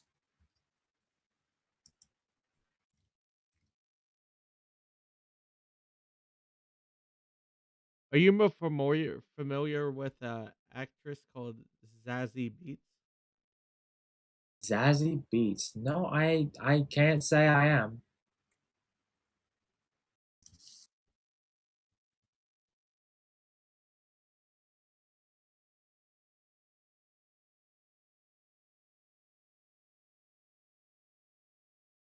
What have they been in though? So, do you remember Domino from Deadpool 2? Oh yeah, I have. Wait, are you referring to the are you talking about the trailer for her new movie that's coming out? Yeah.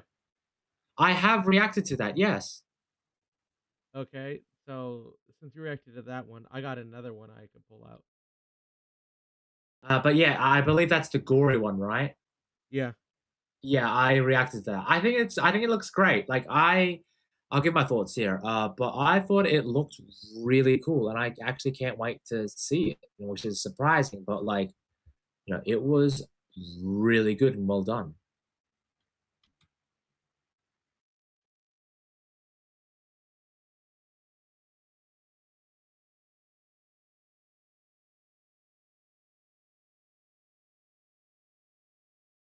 So I have two trailers that I think you might like. All right, let's put it on.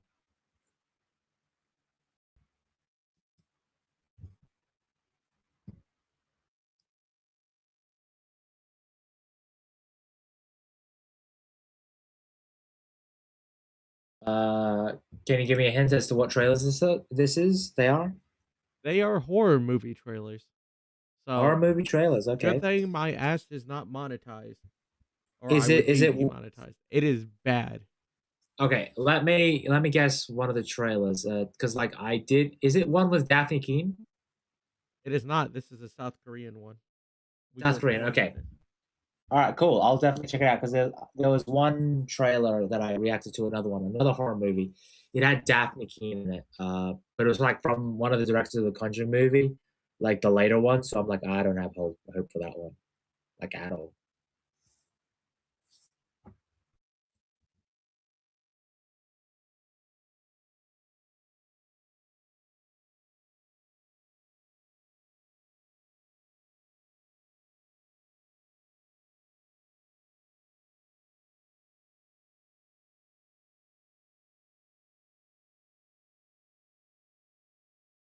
Found it. Yeah, 1 second. Yep, all good.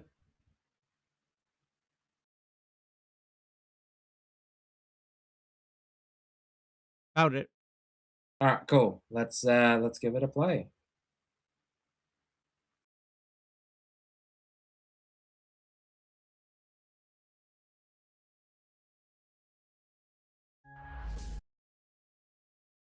Okay. I just gotta.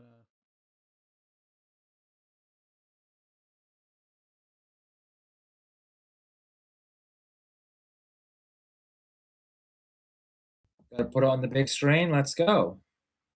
I am ready for it.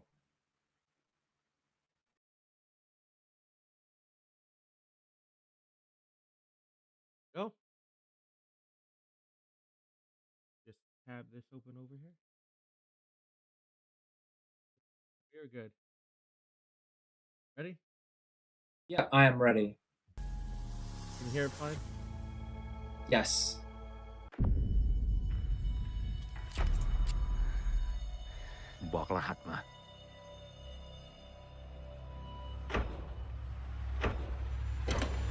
You can come out now, Lieutenant. She's one of us.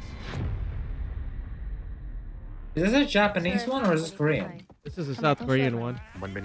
Okay. Because that's the Japanese, I'm assuming, people. เมืองเนี่ยถูกขุดมาตั้งแต่รุ่นพ่อฉันละแต่มันเพิ่งถูกปิดไปเมื่อตอนเกิดสงคราม Is there a problem? We have to go through this mine to get to Burma.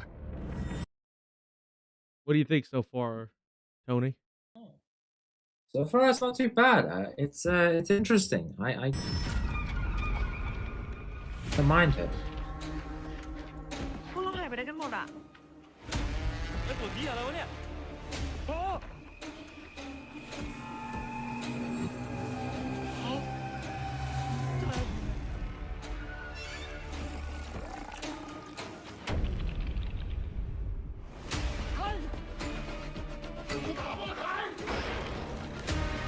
Huh.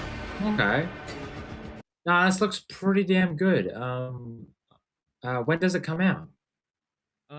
So it says 2025 here, but it's supposed to be out in February of this year at some point for international. For US, For oh, okay, international. So I might be able to check it out. If so, I'll check it out. If not, then I'll find something else. I've never seen anything like that in my life. เมื่อก่อนมันเป็นคนในเหมืองแต่ตอนนี้มันกลายเป็นตัวเหี้ยอะไรก็ไม่รู้ What do you think, Tony? It's pretty good, but also, get the fuck out of there, dude. Like, it's a horror movie. Get out of there. You're gonna be killed. 待ってください、隊長。奴に取り憑かっている。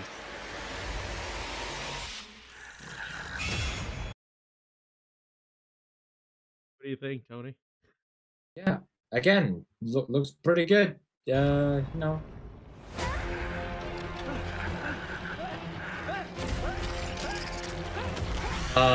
What? That is horrifying. That is genuinely horrifying. It's pretty neat.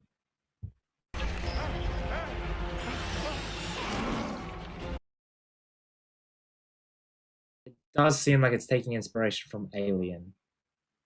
Yeah, Or Aliens, I guess.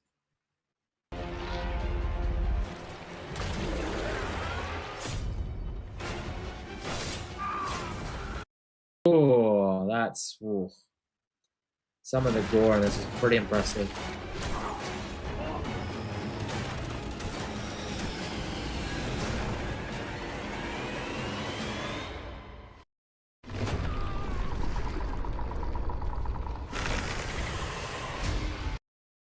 What do you think? Well, I'm sold. I'll check it out. Looks pretty good. Bloody, gory. It's got some great visuals. I'll check it out.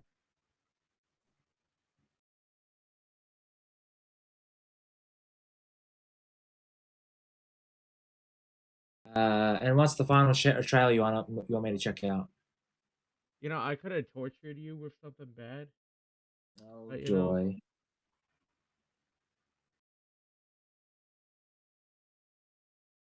Not that evil. Oh, joy. I'm so glad you're not that evil.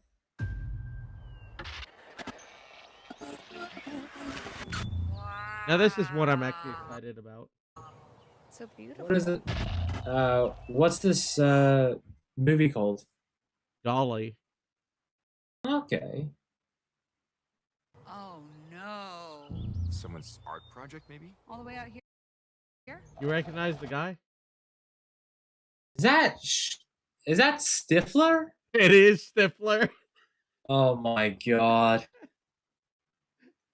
Dear god, they've got Stifler. Let's go. The Stiffmeister.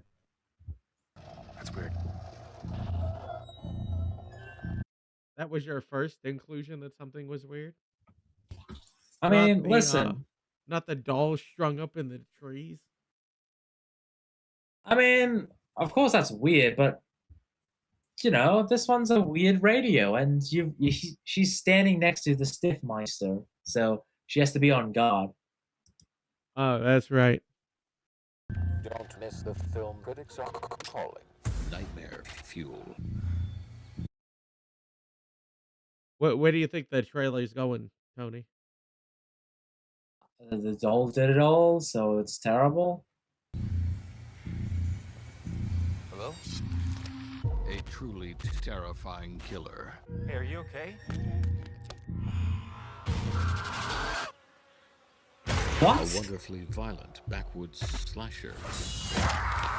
What? The scary. Huh? What the hell? Did the doll turn into a human, or did the doll possess the girl that... So it's a serial killer who dresses up as a doll. Oh, okay. I thought it was like the doll came to life, or it possessed the girl.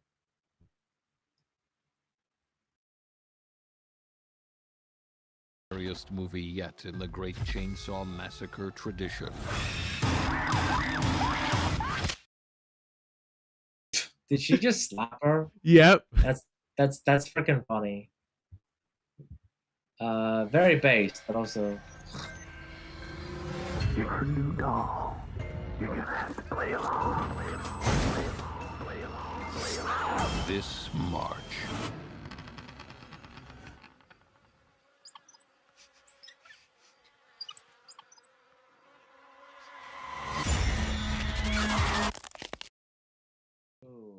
What I do you will think say that it's known for, sounds like Tony? no, it's different. It's strange. I wouldn't say it's great, but it's different. Knows we gotta go. Best.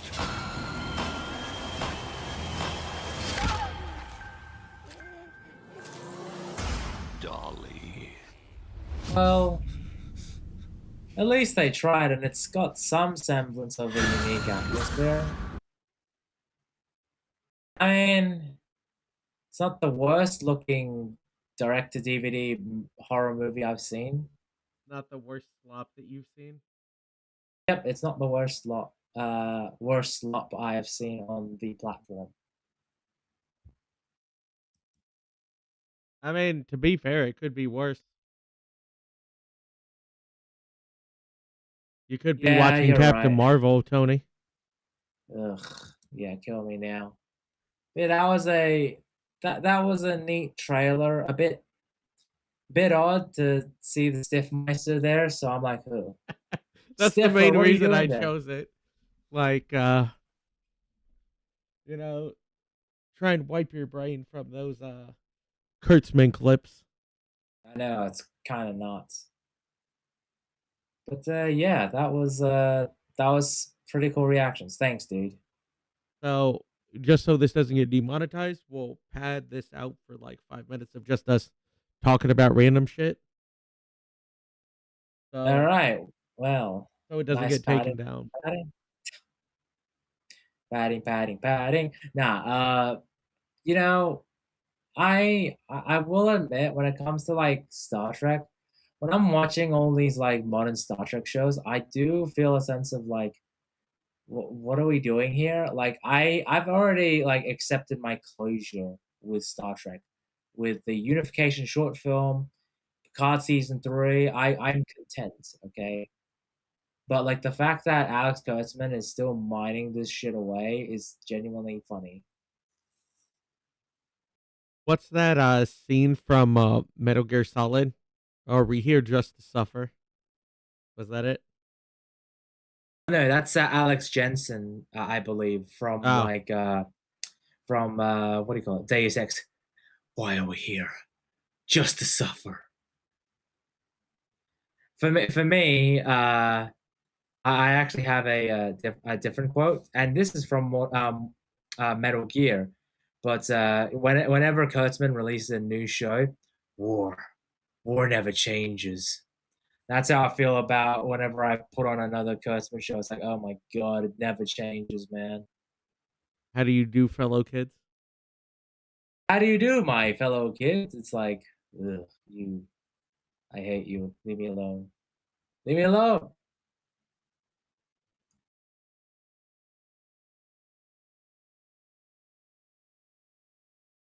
Yeah, to say the least, Star Trek's, it's pretty done. It is done. I've had my I'm content with Star Trek. It's closed. I literally do this for the content. I will openly admit it, but fuck it. I will. Hey, at least do you're it. admitting it, which is more than some YouTubers would do. I do have a problem with like some people who is like, oh, well, why are you covering it if you don't like it? It's like, well, I mean, besides the fact that it's helping my YouTube channel, why not cover it? You know? Well, Why- how do you feel about the people who do slop tubing, though? What do you mean by slop tubing? So, there's a certain people, like I've mentioned them before, like John Delarose.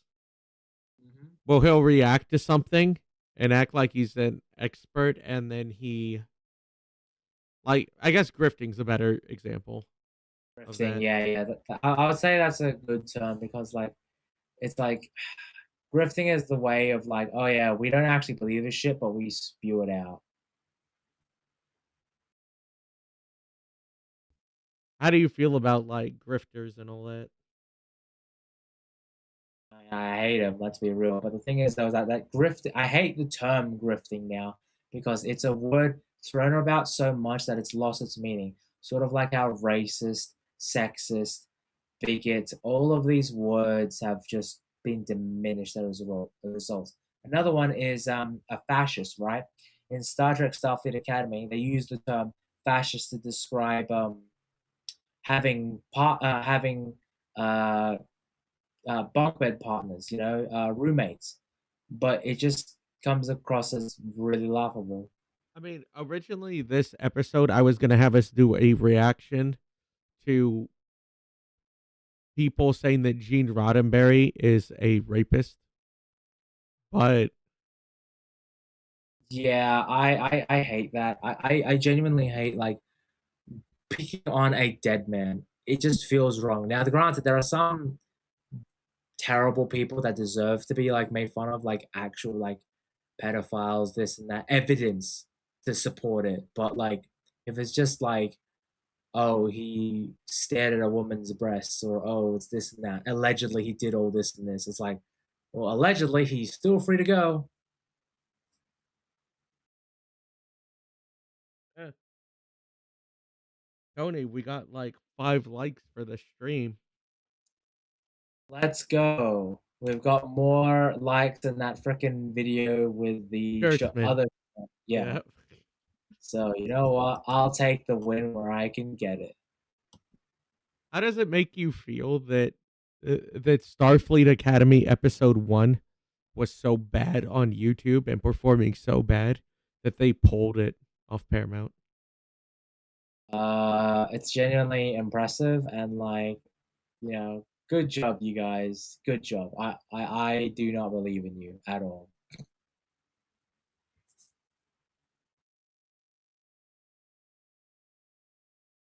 Off topic, but what do you think about the layout, Tony?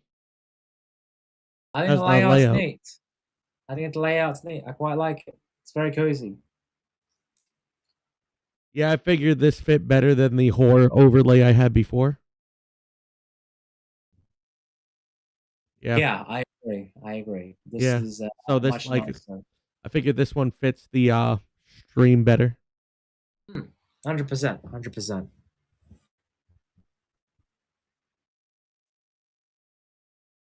Yeah, pretty much that's how we feel about Star Trek right now. It's just sort of like, eh.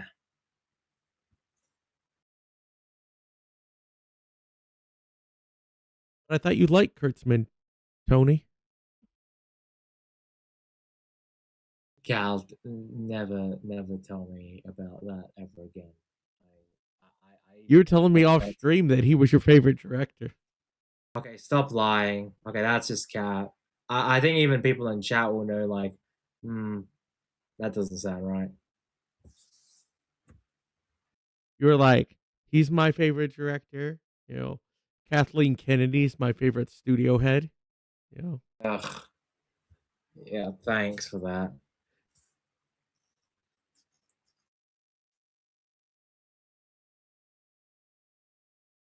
Yeah, I am 99% sure most people could tell that I'm being facetious. Yeah, I think they were thinking of you as prestigious, because like, man, like getting through this is an endurance test of like willpower. It's genuinely impressive.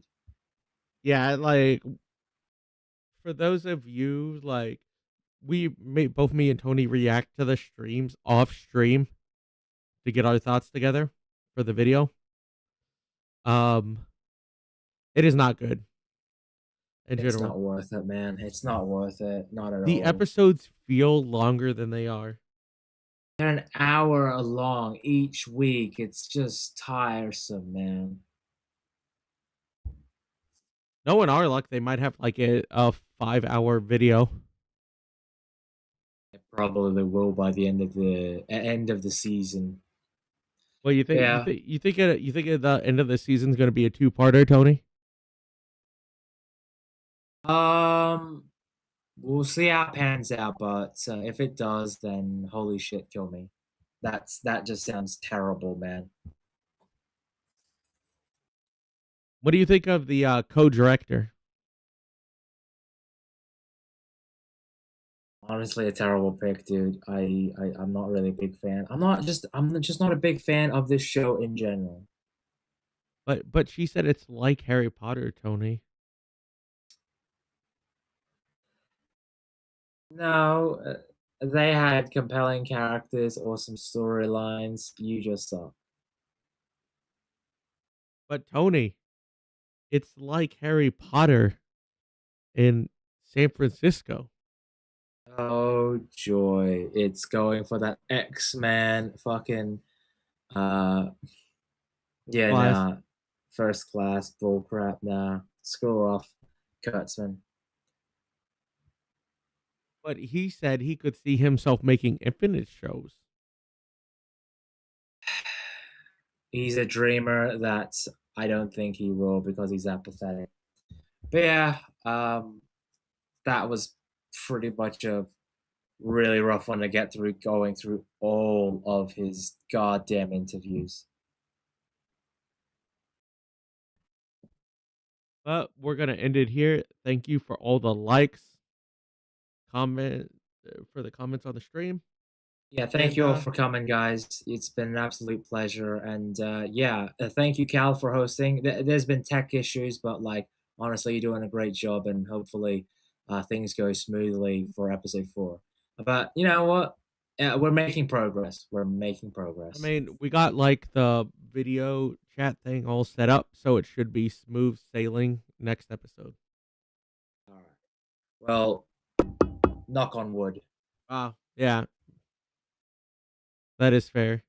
Well, everyone who tuned in and everything, hope you all have a good night, and watch us next week for me and Tony to continue to suffer. Take care and have a good one, everyone. Bye, guys.